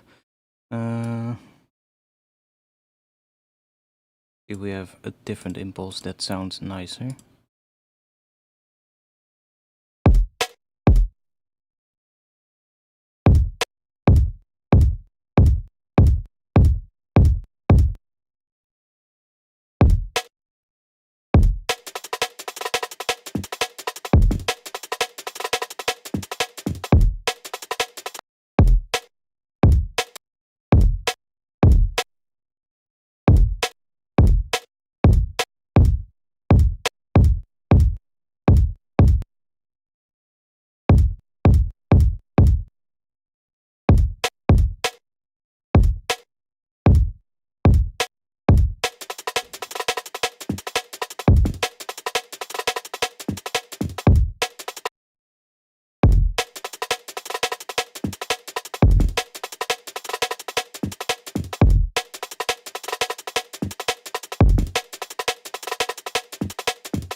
Can't we hear that properly? Because it's a low pass.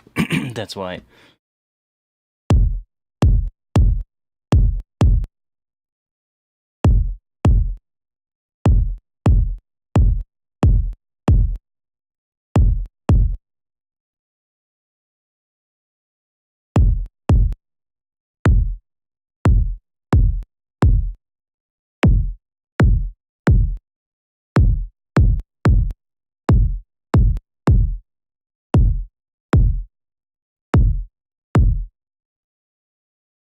That is a level 2.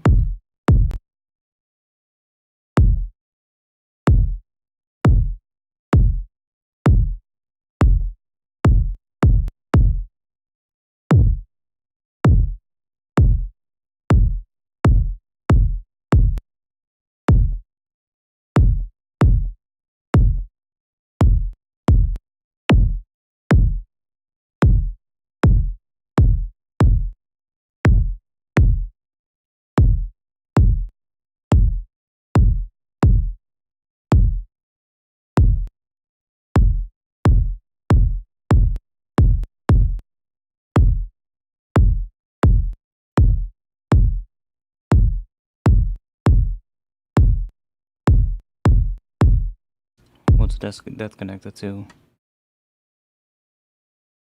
Also to the tuning. Ah.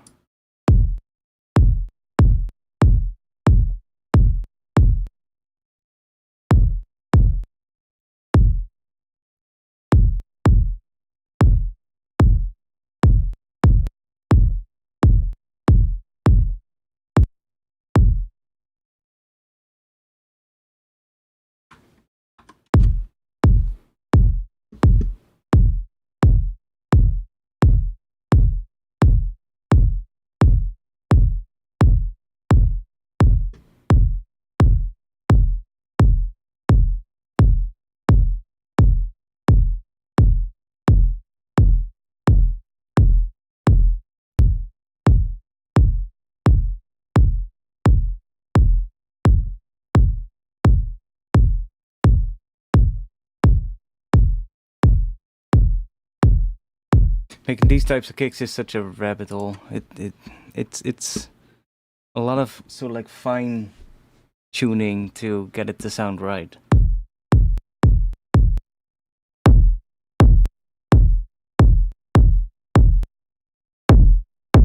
Can't push it too much because then it starts sounding too dirty. But sometimes if we just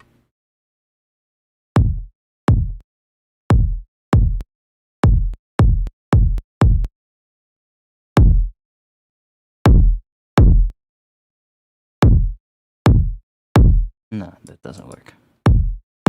Sometimes that does work, but in this case it doesn't.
Just doesn't have the right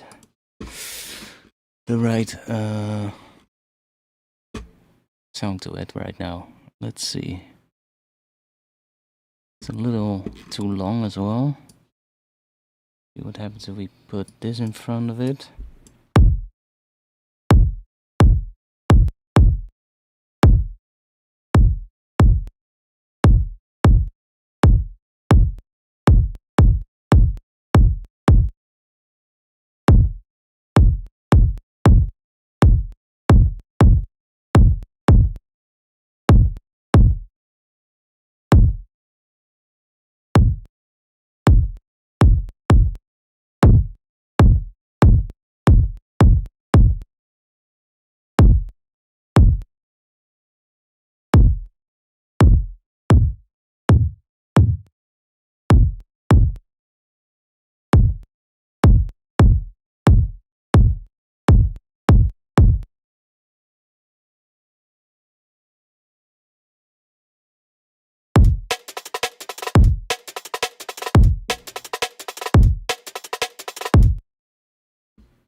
doesn't want to have the right tone.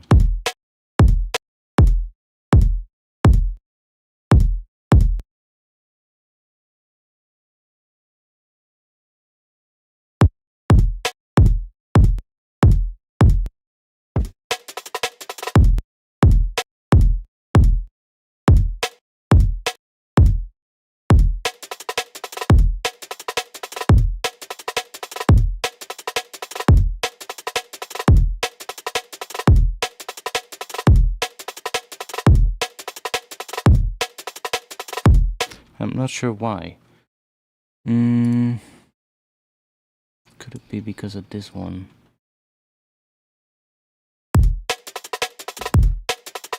That changes it a lot, so it might be because of that.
Why are you not doing what I want you to do? Bum, bum.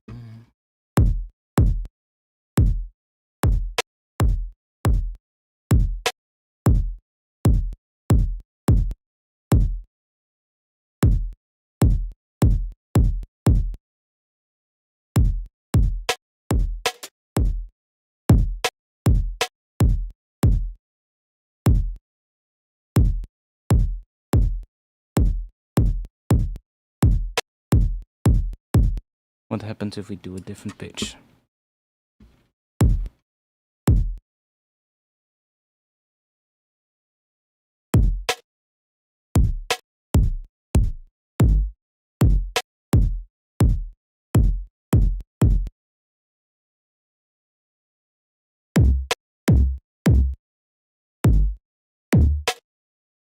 No, it does want to be there.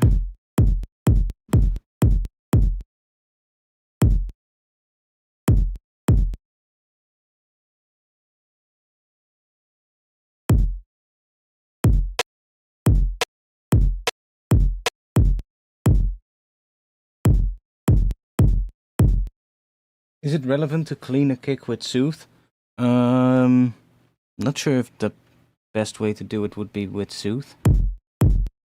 But you could, I guess.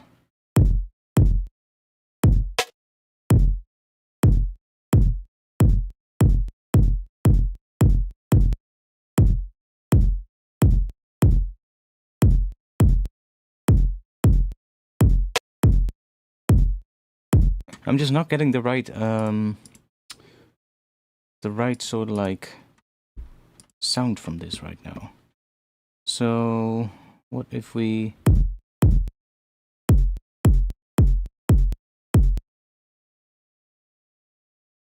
let's go back here.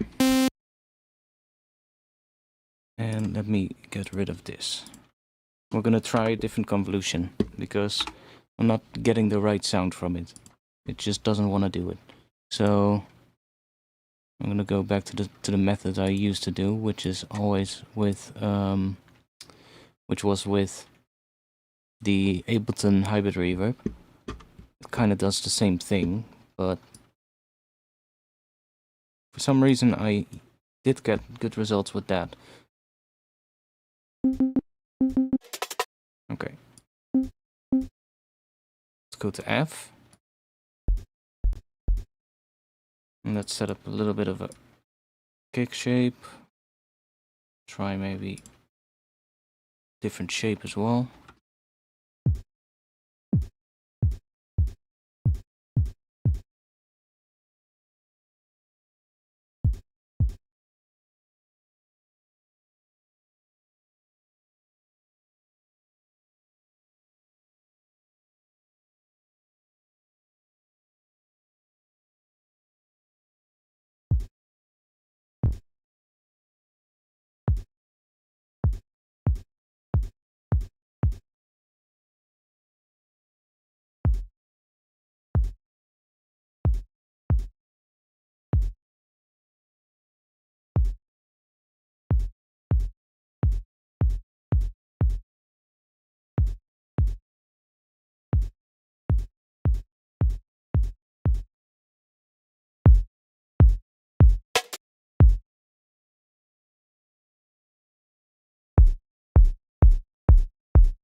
Let's just grab a sine wave here. Just a sine.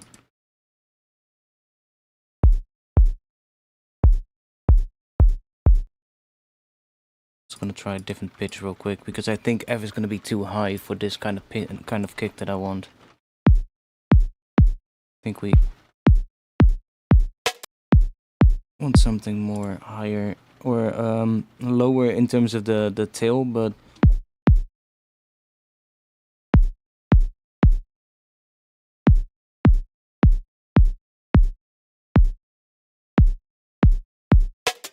let me turn that off for now.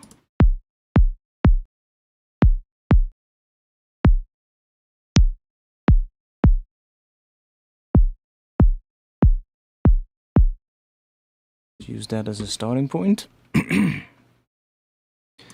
Grab the hybrid reverb. Let's group that and create another chain. And then we're going to mess with this one. Don't want the algorithm, just want the convolution. Bring that down. Grab an EQ.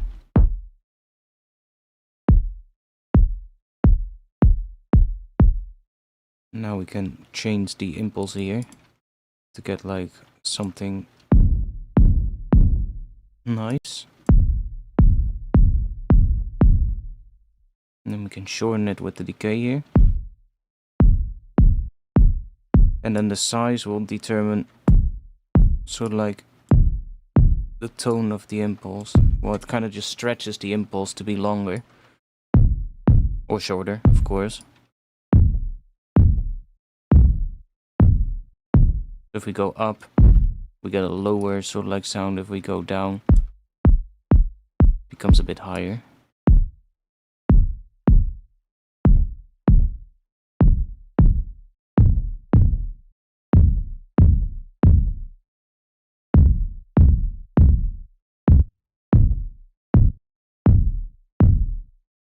Usually bring it down a bit.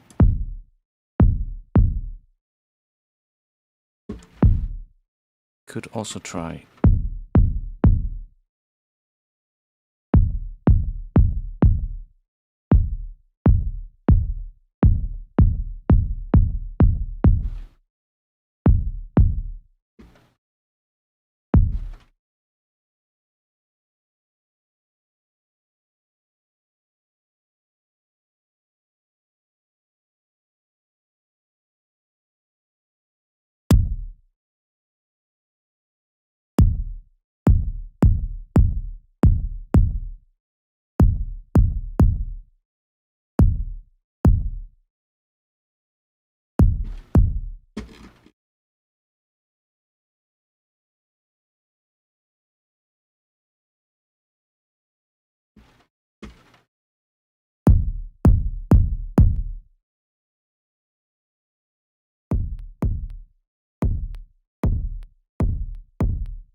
Already closer to what I want, I think.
It's closer.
Why are you not sounding how I want?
I mean, it is close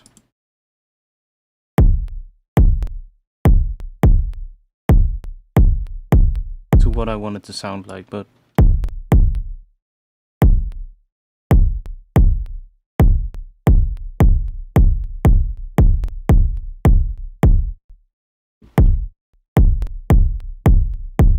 it's not exactly there. Oh wait, maybe an EQ after this whole thing could work. Like here.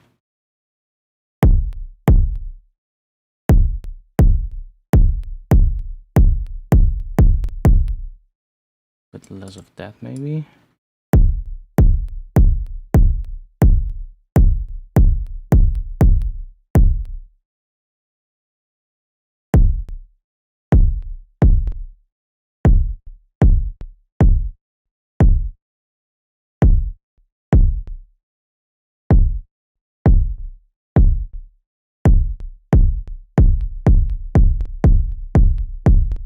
No, I don't want to shift it, because then it becomes a different key. I don't want to do that. Let's see.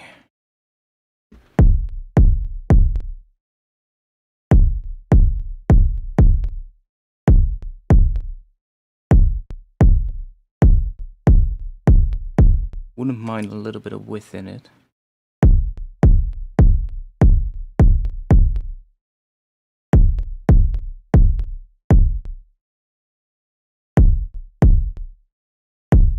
As long as it still sounds good in mono. It does, so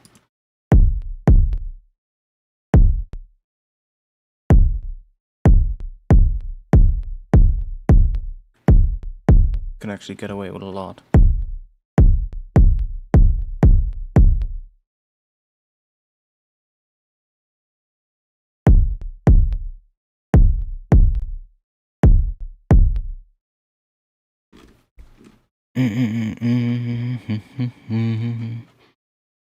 The only thing we could try is a shifter on just the impulse signal, but it is going to mess with the pitch, so not sure.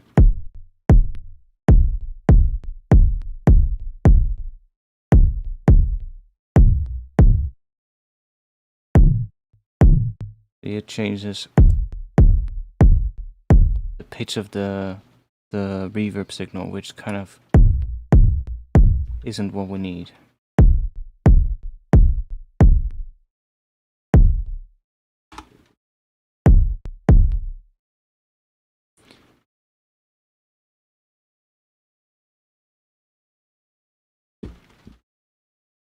Maybe we just need a bit more of a surgical EQ.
Even though we're doing a really weird cut here, it does mess with the phase and with like everything, so it does change the sound ever so slightly. It's not really decreasing the sub, it's just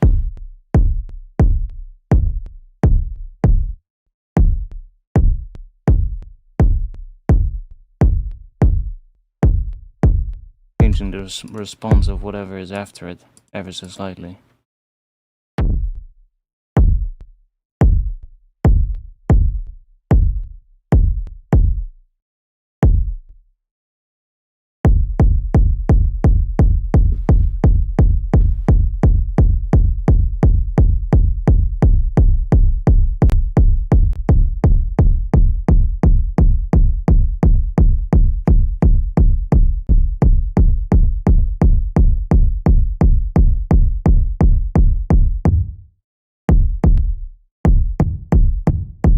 For some reason that there works.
Why not? Oh.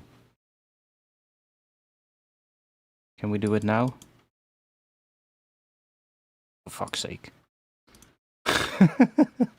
God damn it. Now you can.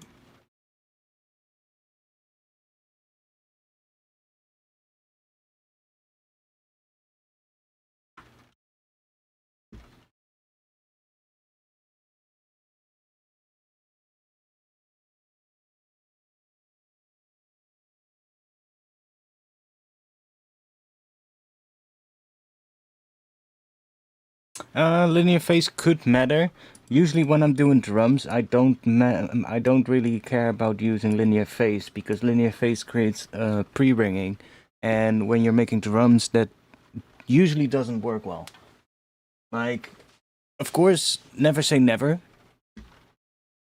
but it tends to not do the greatest thing. Like what pre-ringing is it will basically create a little bit of sort of like almost like a little sweep of sort of like frequencies before the transient. I'm not sure if I can show it, but like if we oh yeah, we have this one now on the other one, so we can bounce this one anyway. But like if we, not sure if it shows up if we use this one in linear phase. Because we're obviously, I think it's gonna cut it off if we do bounce to new track, but I'm not sure. Yeah, it won't show it because it just takes this right here. I mean, you're not gonna see it with this.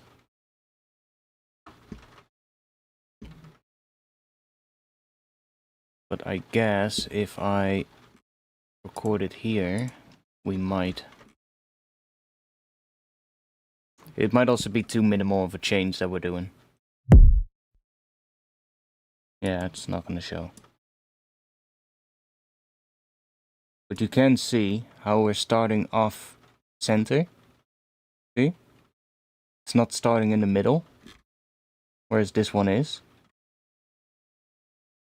And that is because there is frequencies before this happening. We're just not seeing it right now. Maybe if I play it from here. See? That's what I meant. That is what linear phase does to transients. It creates that little lead-in into it. So when you're doing drums, when you're making drums, that is usually not what you want. Linear phase is still good to use, you know, for some things, but for drums, it's kind of not the greatest because of this. Kind of messes with the trend with really transient heavy elements. Whereas if it's like a really sustained sound, for instance, like let's say you have a really big bass sound that is like sustained and you need it to stay in phase even though you're doing some EQing to it and it changes the phase of it. That's when you would probably want to use a linear phase EQ because it doesn't change the phase. And even then, I would usually not necessarily go for linear phase, but I would go for the natural phase mode, which kind of is an in-between. So, not sure. See, it doesn't do it. And it would still retain the phase pretty well. Even if you're doing like some pretty drastic EQ. But you have to be really careful with linear phase EQ for that reason. That so like pre-ringing that it creates. And it's gonna be most noticeable on like transient heavy sound, so drums and anything that has like a really sharp attack and really short transient. That's usually when you'll see it the most. Like if it's a sound with a with like a slow attack, for instance, it's not gonna be that big of a deal.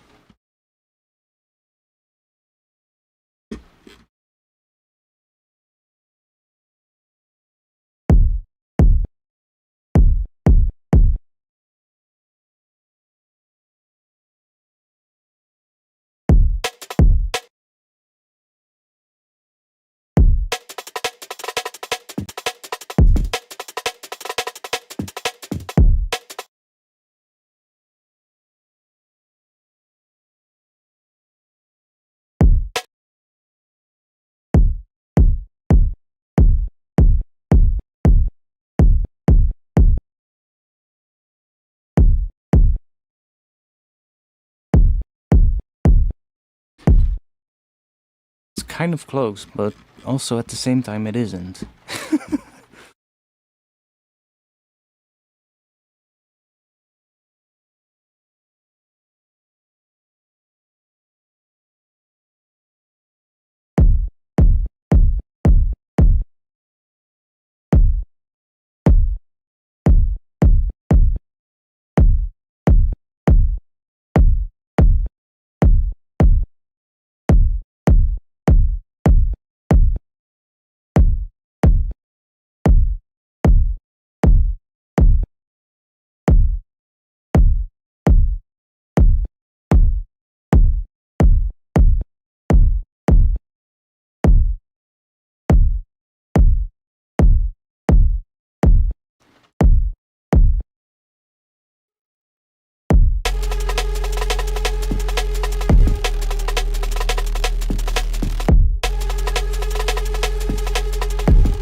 See, it's close, but not exactly what I want it to sound like.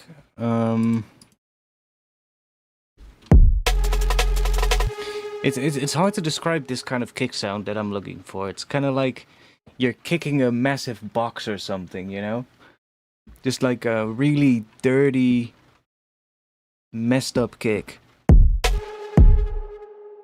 And it's kind of there, but now getting it exactly how I want is going to be pain.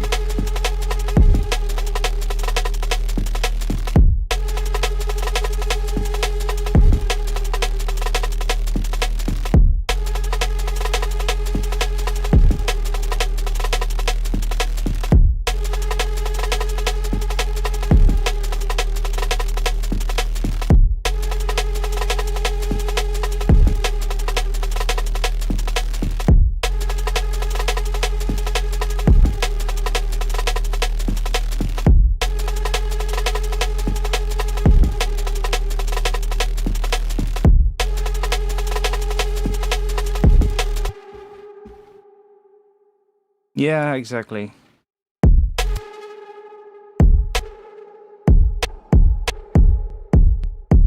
I made similar kicks in the past. It's just, it's always a massive rabbit hole of like tweaking and tweaking until it sounds kind of like what you want. What if we replace this EQ with a Pro Q? So we have more control.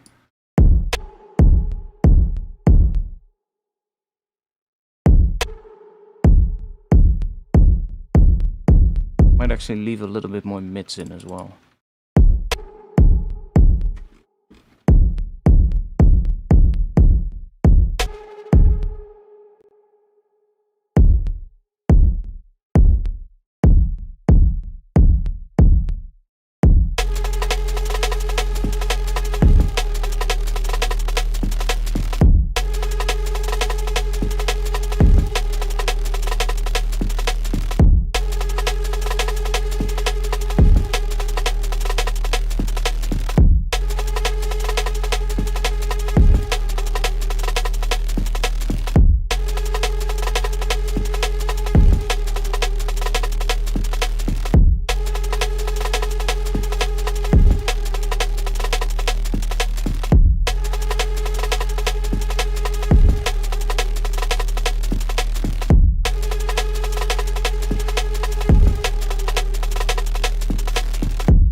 Or maybe we just need a different impulse. Because the impulse itself, it's gonna matter a lot in this example. Or this kind of thing.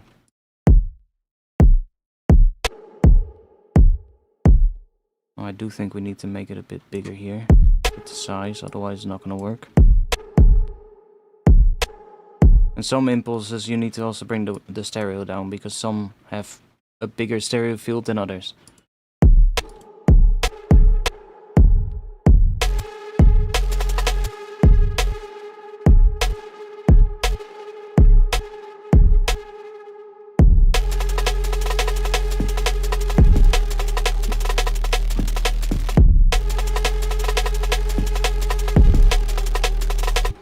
should put these inside of here. Come on.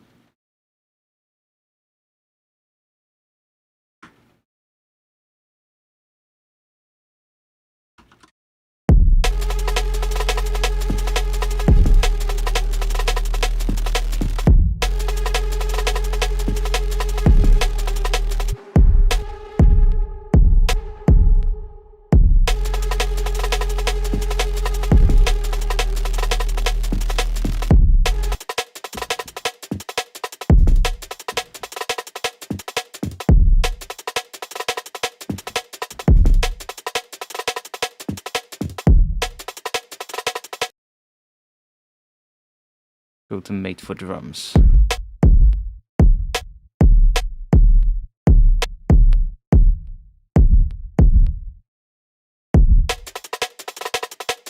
Only thing I wish you could do in here is I wish you could change sort of like the in point, so the point from where it starts, because some of these have like a long attack, like this one, right, where it has the little gap and then that spike comes in. Would be nice if there was like a way to sort of like make that shorter, like you can do in the kilohertz convolution.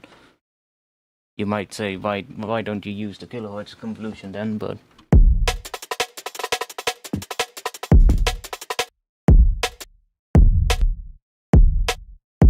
that one doesn't have these impulses. I'm not sure if you can actually take these impulses and from the Ableton one.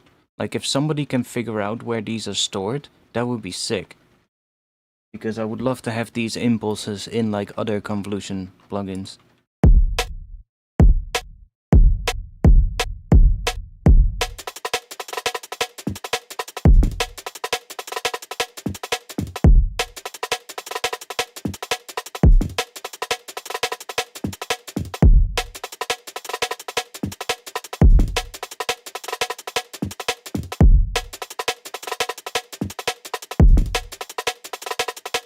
You can.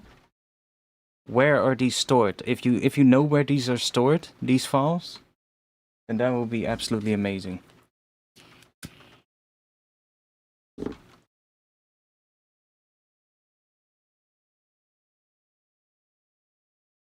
You can make your own impulses, yeah, of course.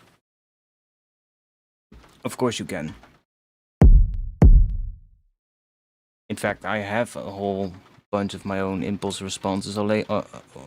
They're more for like making big atmosphere. Wait, I'm fucking stupid. I already have a folder called Ableton Hybrid Reverb Impulses. I already did this. Damn, I forgot.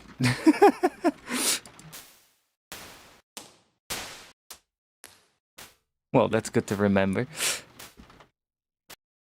Yeah, well, thank you. I guess I already looked into that a while ago because I see a folder called I go to the folder Impulse Responses and there's literally a folder called Ableton Hybrid Reverb Impulses.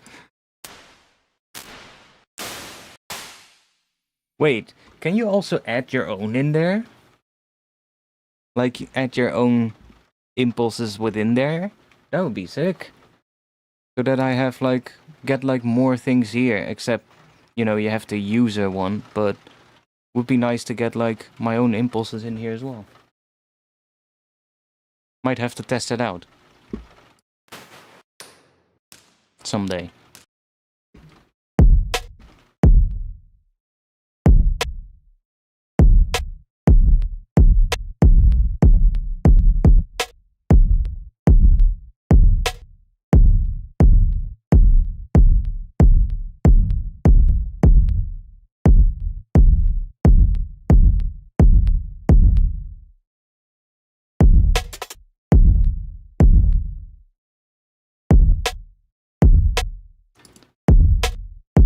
I am getting older, yeah.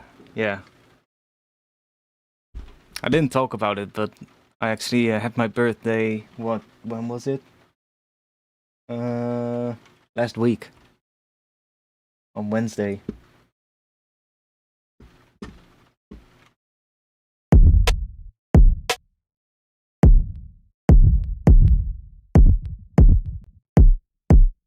I didn't say anything about it on stream last week, but textures.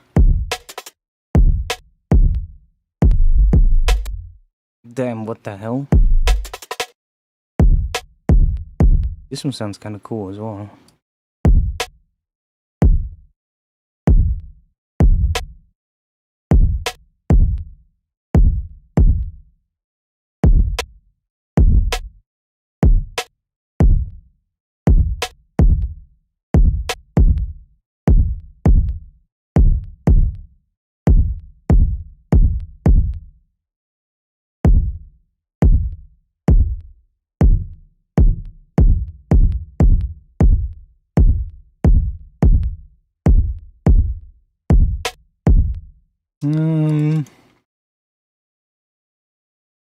Let's try the kilohertz one. I'm after such a specific sound at the moment, but just can't find it. Happy birthday, thanks. A happy belated birthday, I guess.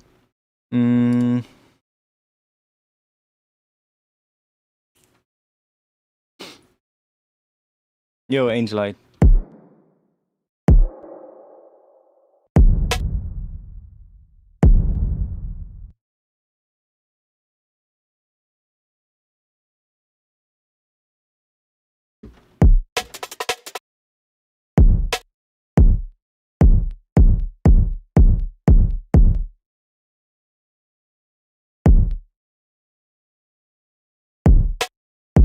See, this is what I like, that you can change that.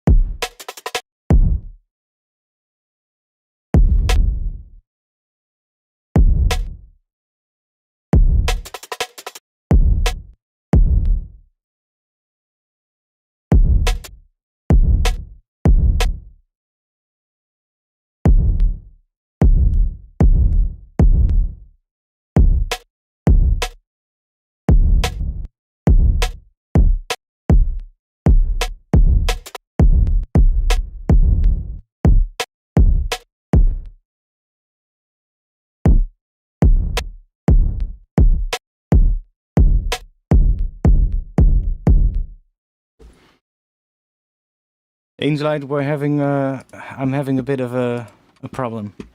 I'm trying to find a specific dirty kick, but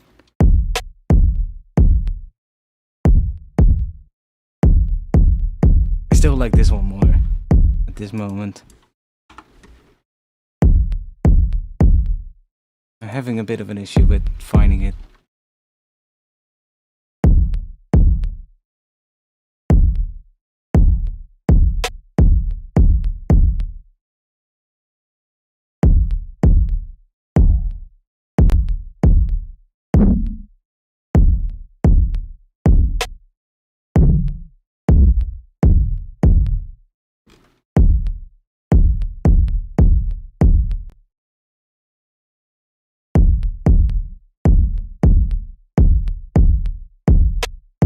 I mean, this one is still the closest.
Also, this break is so much quieter than the kick is right now.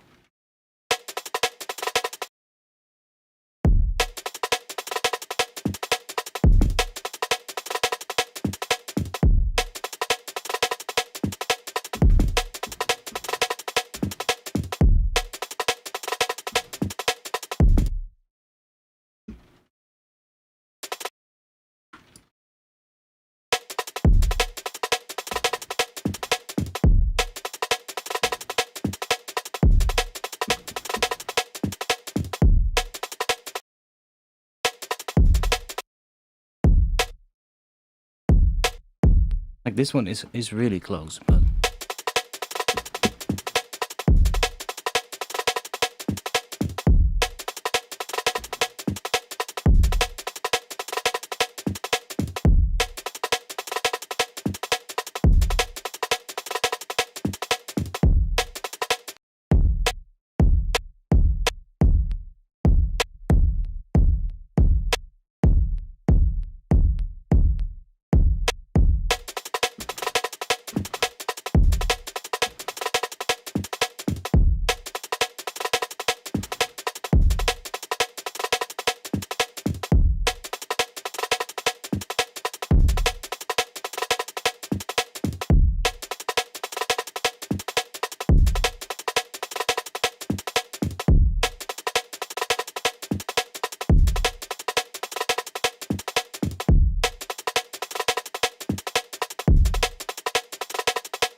I enjoy those big kick into break the set of the song. I struggle with not wanting to clip.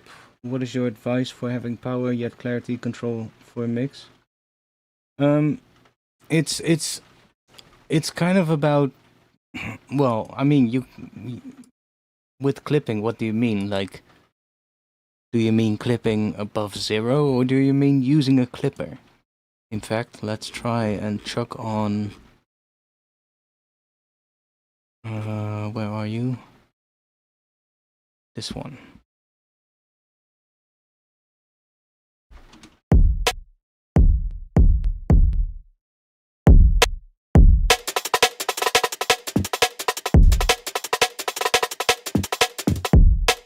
Yeah, getting clarity is all about giving everything space, exactly.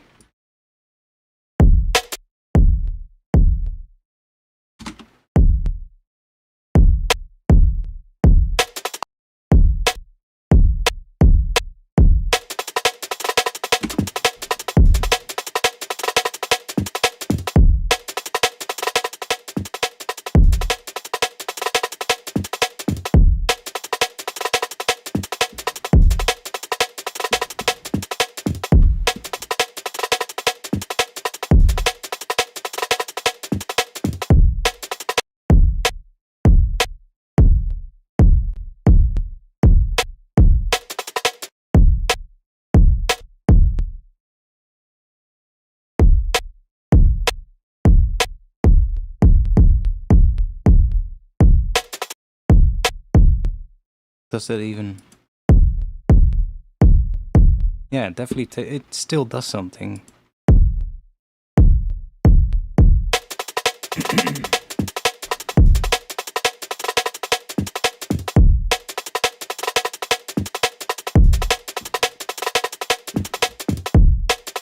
I mean, you can see how tricky this is at the moment, so...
Yeah, still not how I want it.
maybe it just needs another layer of something.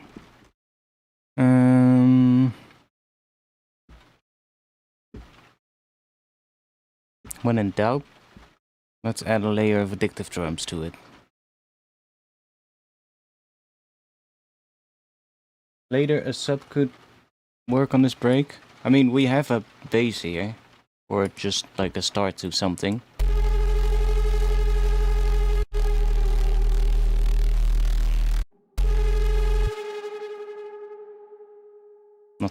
Not sure if you're talking about that, but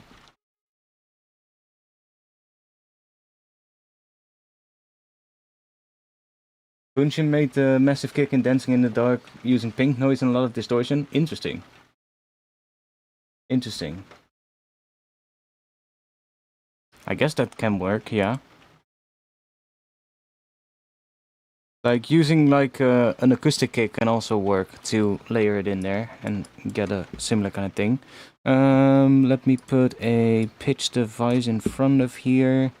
We want to have the note C1 with a range of 1, I guess. And then we want to fold it. No?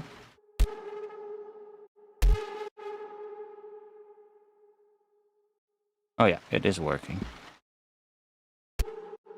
Why am I not hearing it though? Huh? Ah, there we go.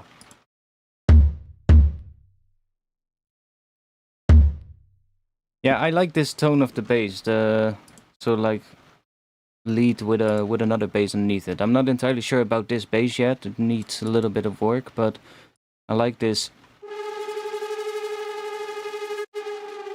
So like a lead thing on top of it. And it has like a pretty, of course it has the heavy sidechain right now, but and it's a bit quiet compared to the rest.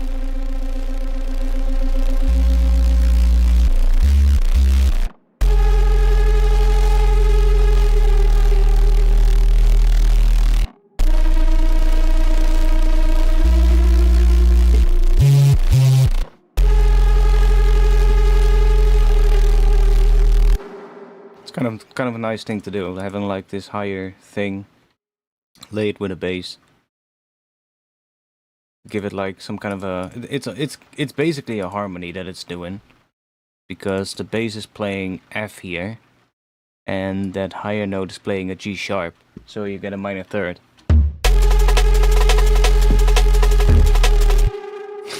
We're getting that kick in there now. So you get like a minor third there. And then here it becomes a major third in this second half.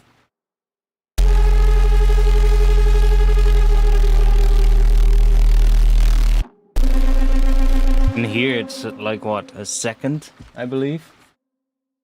Or I guess a ninth is what that is.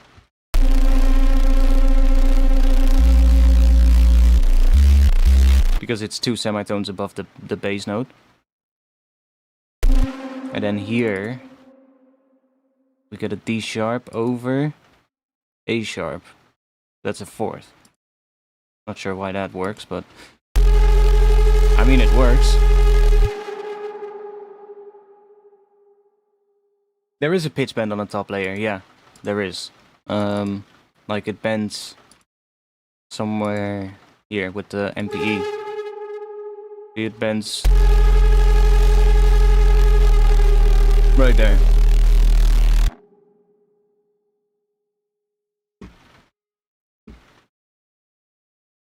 That's what is doing that. I'm not sure in the second note. No, second note it doesn't. This one it does. And then here it goes up to a higher note.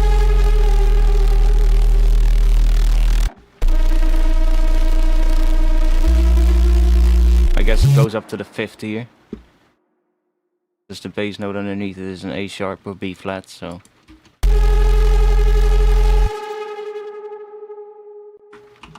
I'm Gonna try really quickly if we can get the kick to sound cool with the acoustic kick in there.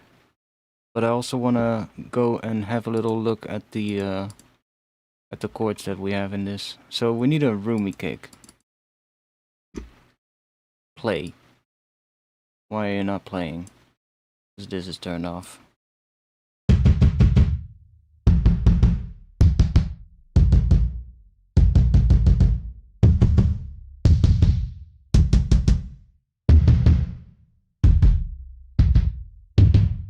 I mean, they're all gonna be roomy right now because they're going through the same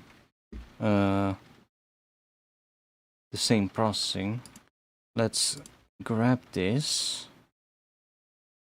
And chuck that in here. We have the kick without the convolution reverb layer.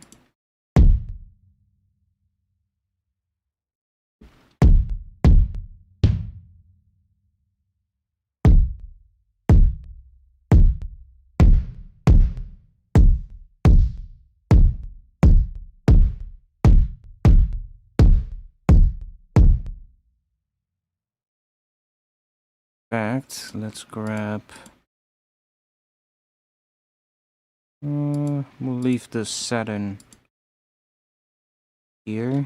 Let's take this and chuck it in here as well. After all of this, there we go. So now we have our kick, and then we have the acoustic layer. That already makes a big difference.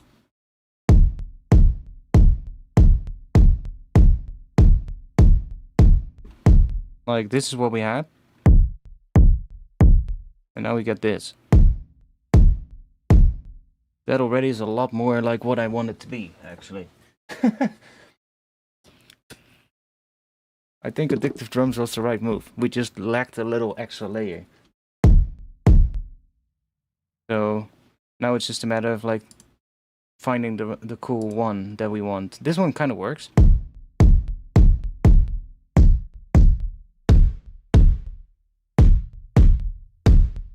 That one is kind of nice too.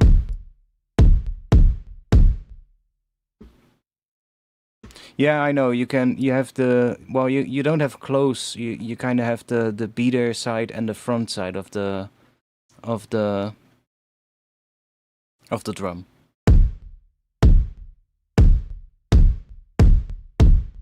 I guess you do have I think it's here in the room you have a distance.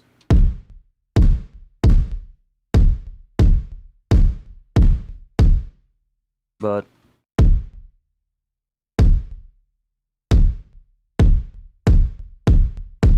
oh yeah, another thing I definitely want to do is do this so that we don't get different samples every time.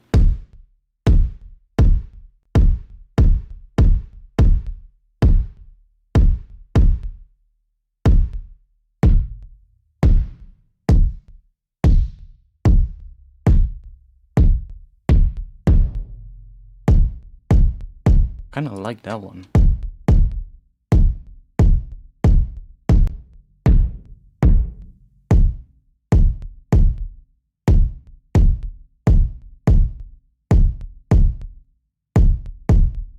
Now, obviously the pitch can matter.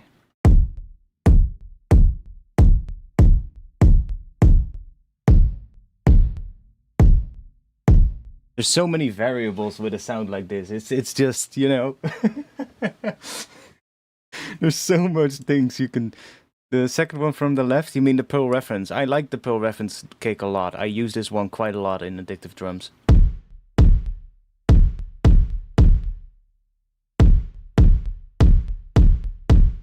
You usually grab this one if I go to make a break. It's just one of those that just has a nice, so like a ring to it. Same with like the snares. There's one that I often use, which is the I mean, there's a couple cool that I like, but there's one that I use a lot. That one. it has that ring to it, you know? And especially if you pitch it up, you get that classic sort of like that sound, which you hear in quite a lot of sort of like jungly kind of tunes, you know? It really...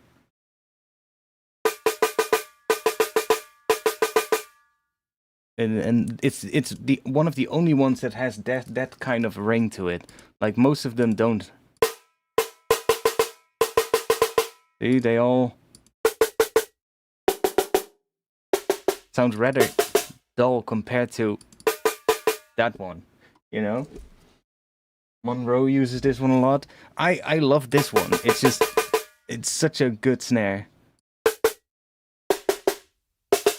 Most of them have a much lower sort of like fundamental as well.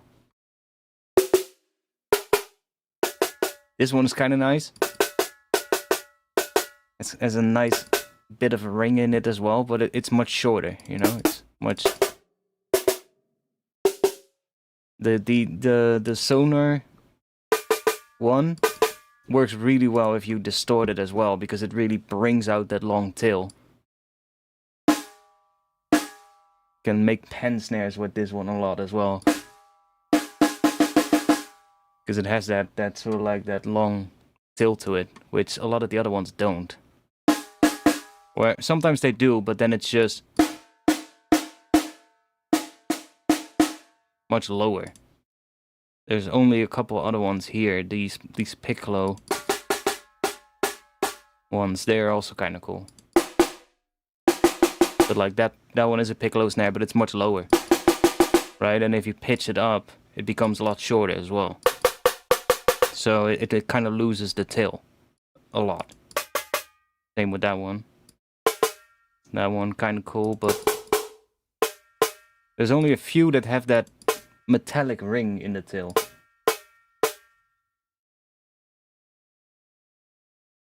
And from those, this one is the one that you can just hear it immediately. It just has that nice metallicness to it.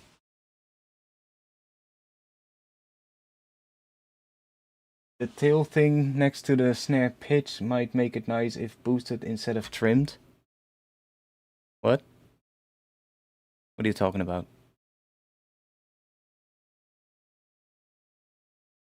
Oh, you mean the tail of this one? Like if you distort the crap out of it, it has a really nice sound, for sure. And it also sounds cool on lower velocities. Like great for ghost snares.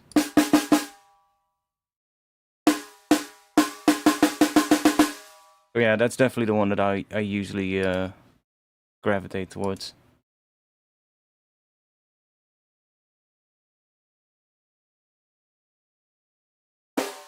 That one is also good though. Even though it's played with brushes.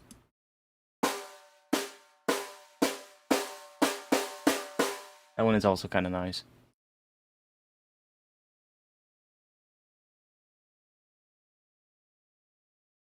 Yeah, you mean this thing? This thing is kind of cool. You have to go here to the tone designer. It's kind of nice, this section, because you can increase the resonance or decrease it. And becomes more noisy in the tail, and then you can sort of like use this to kind of put where, if you still want the resonance there, or if you want the resonance to come in over time, so it's more in the tail, you can do that. And it does work pretty well. Anyways, we're getting distracted. We were working on our kick.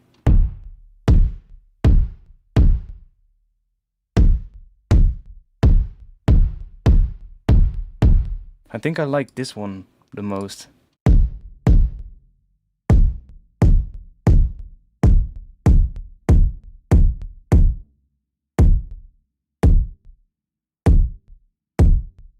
this particular example. But kind of depends, we need to hear it with the break.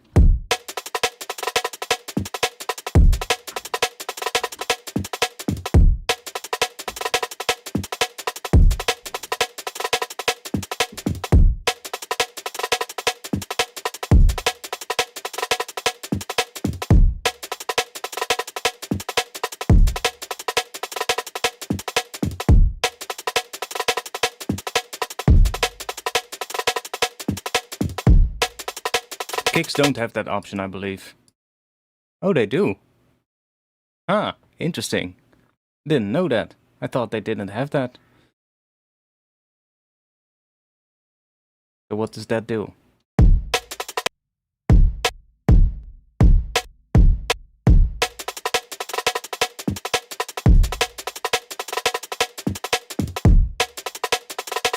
Interesting.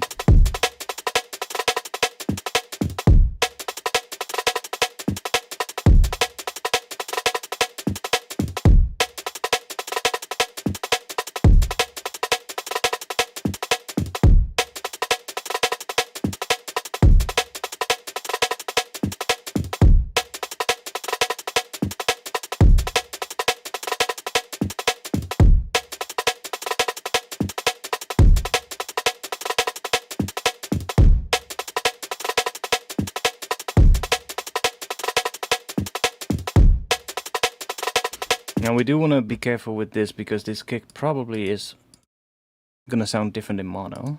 Let's see. Yeah. Not even that big of a change actually.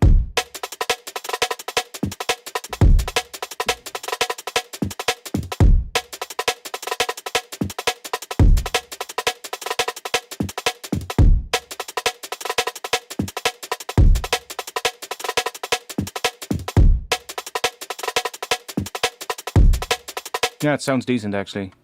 I thought it was going to be much bigger of a change.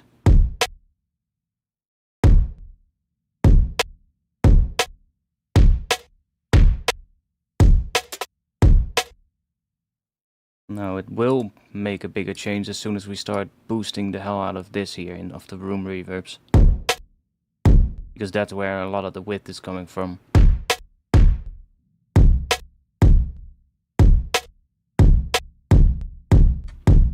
Like if we do that and then check it in mono.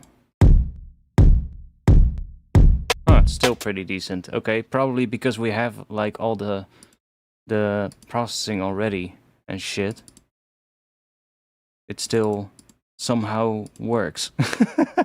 Normally when I start making breaks from scratch in Addictive Drums, I always have to pay really close attention to not make the kicks and snares too wide. Otherwise, you sum the break to mono, and it's just like, huh, it sounds amazing in stereo, and then you sum it to mono, and then it sounds super dull.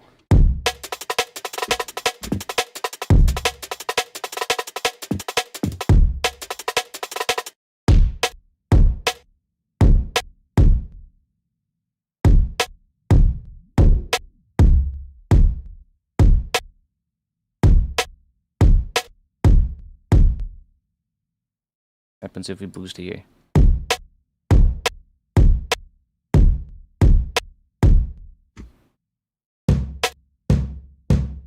So that's what our kick sounds like.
Yeah, definitely something to mess around with, because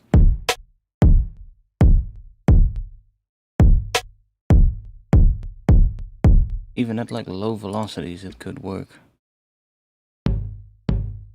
Like just some, it's just adding like some extra bit to the kick, but it does kind of make it sound better. Like this one isn't really doing too much, but I kind of liked some of the... Oh, that could also work.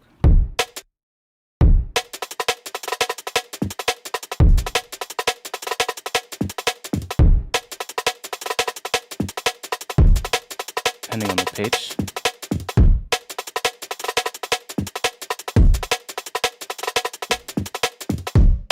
But it's just about finding like the right sort of like combination now, I guess.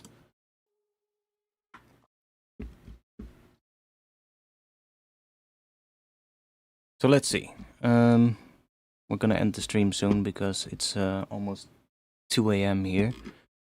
I do still really quickly want to check a bit the...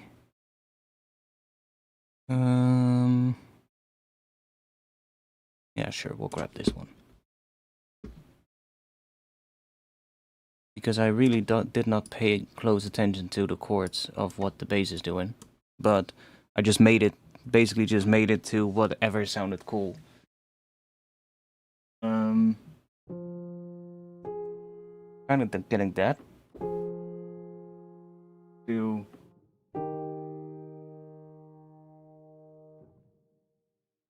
my keyboard. So we're getting...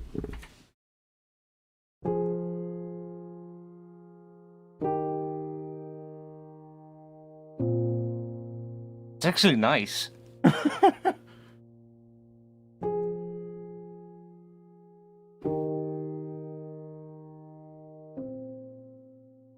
It's actually a nice progression.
Yeah.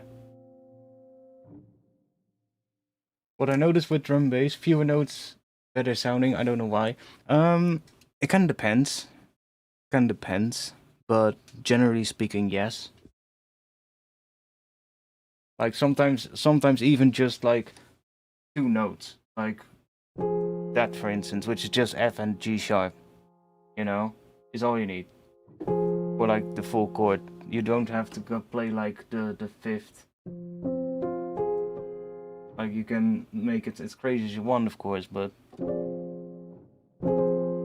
like it could still work, but a lot of times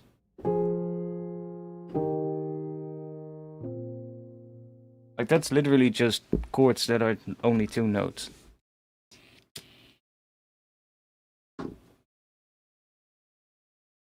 But it does sometimes, like when I'm doing things with like a bass line like this, you know.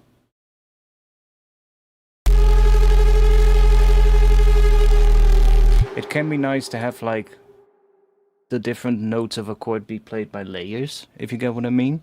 Like you could maybe add another layer on top of here that is maybe, I don't know, based on a vocal or something that then plays the fifth, you know? Or a minor seventh or something like that. Although I do have to admit, minor sevenths and stuff like that usually aren't the greatest in drum and bass. You will hear a lot of 9. Like this sound. What is it again? Let's see. Piano. This sound is pretty common. The at 9.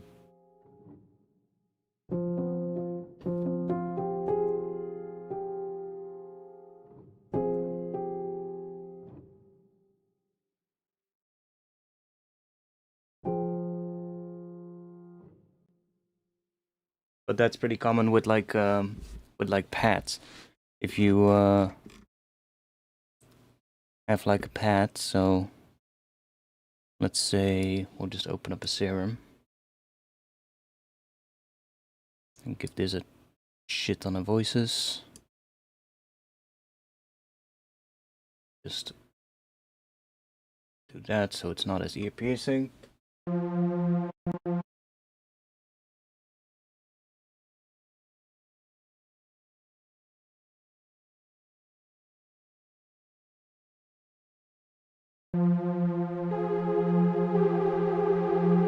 Like that sound.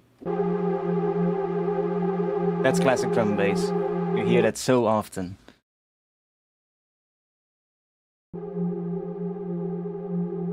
Just in intros, just extending that.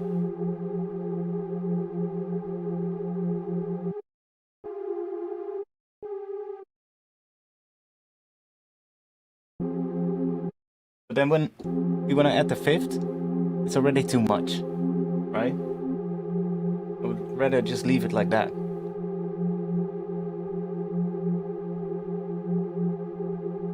Maybe even have the...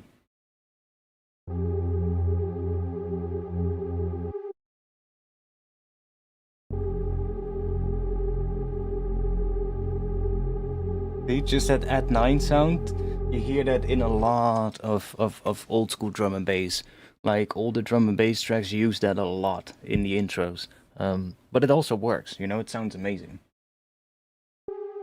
That tension between those two notes, the semitone part, over like a low note, it just sounds tense, but also really good, you know?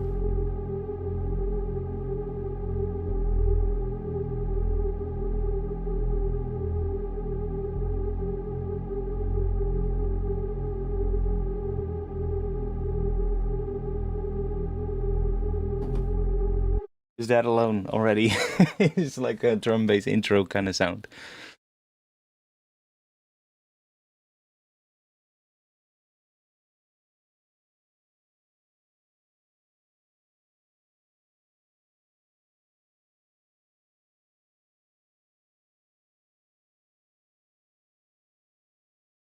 Also, I'm not sure. I was messing with the reverb in Serum too earlier, and I think one of them is mono.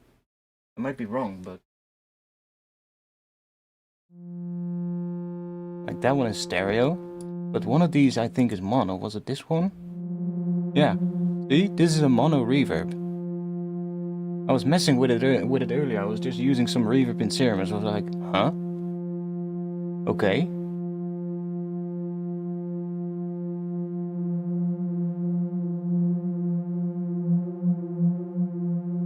Don't know what I would want a mono reverb for, but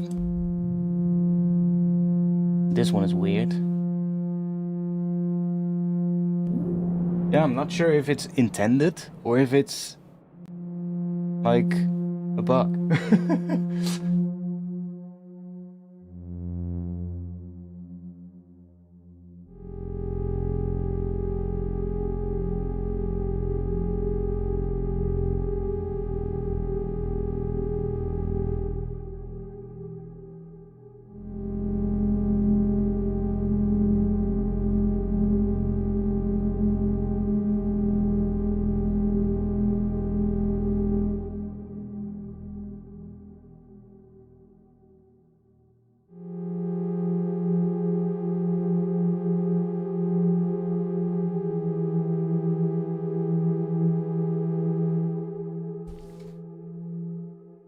This one is weird though.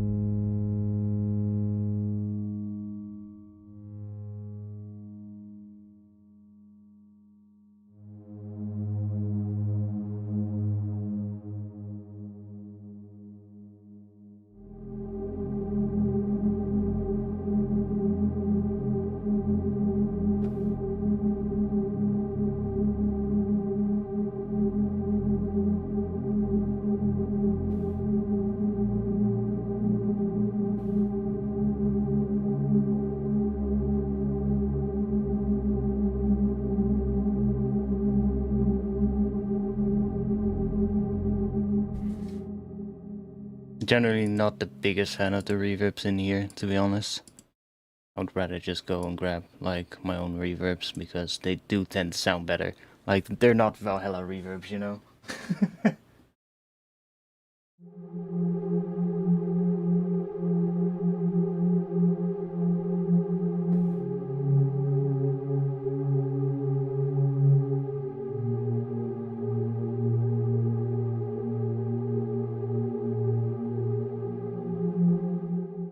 They're alright, but I'm kind of curious. I do want to get the new Valhalla reverb. I'm kind of curious about it. Because I do have all of the other ones, and they sound amazing. So I'm kind of curious about that future reverb. Looks kind of interesting. Kind of like a reverb and a delay built into it.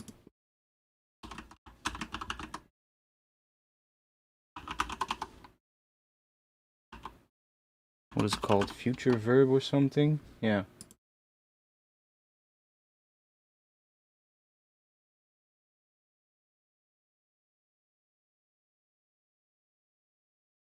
Yeah, it's kind of like it has a delay module and then a reverb module after it. And you get like different modes for the delay. You get all these different modes. And then you get different modes for the reverb as well. Which is kind of nice. Looks kind of interesting.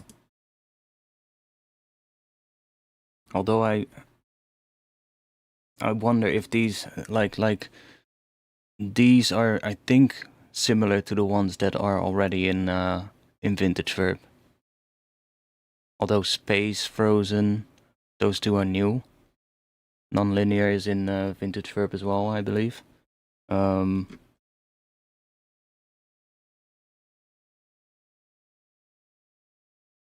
Oh yeah, and then you have the different color modes as well. But I might get this one.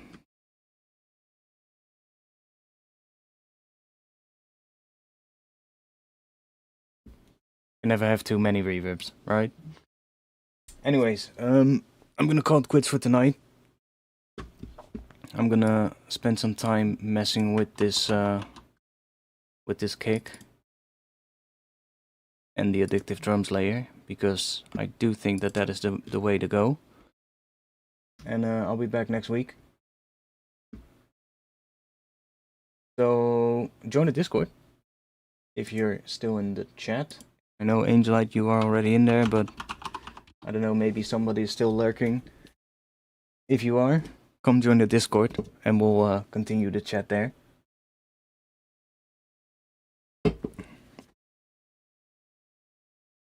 I'll be back next week somewhere around 9 PM.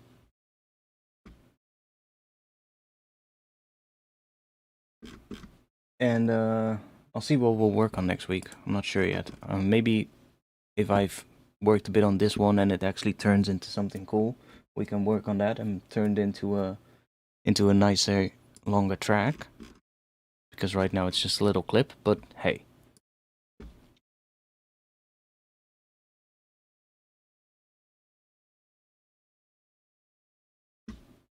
Anyways, yeah, that's gonna be it. If you want to support me, you can find me on Patreon as well.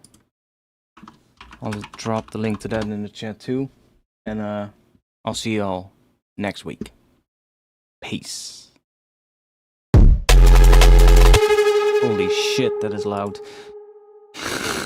My bad. Let me back this down. I'll see you all next week. Cheers.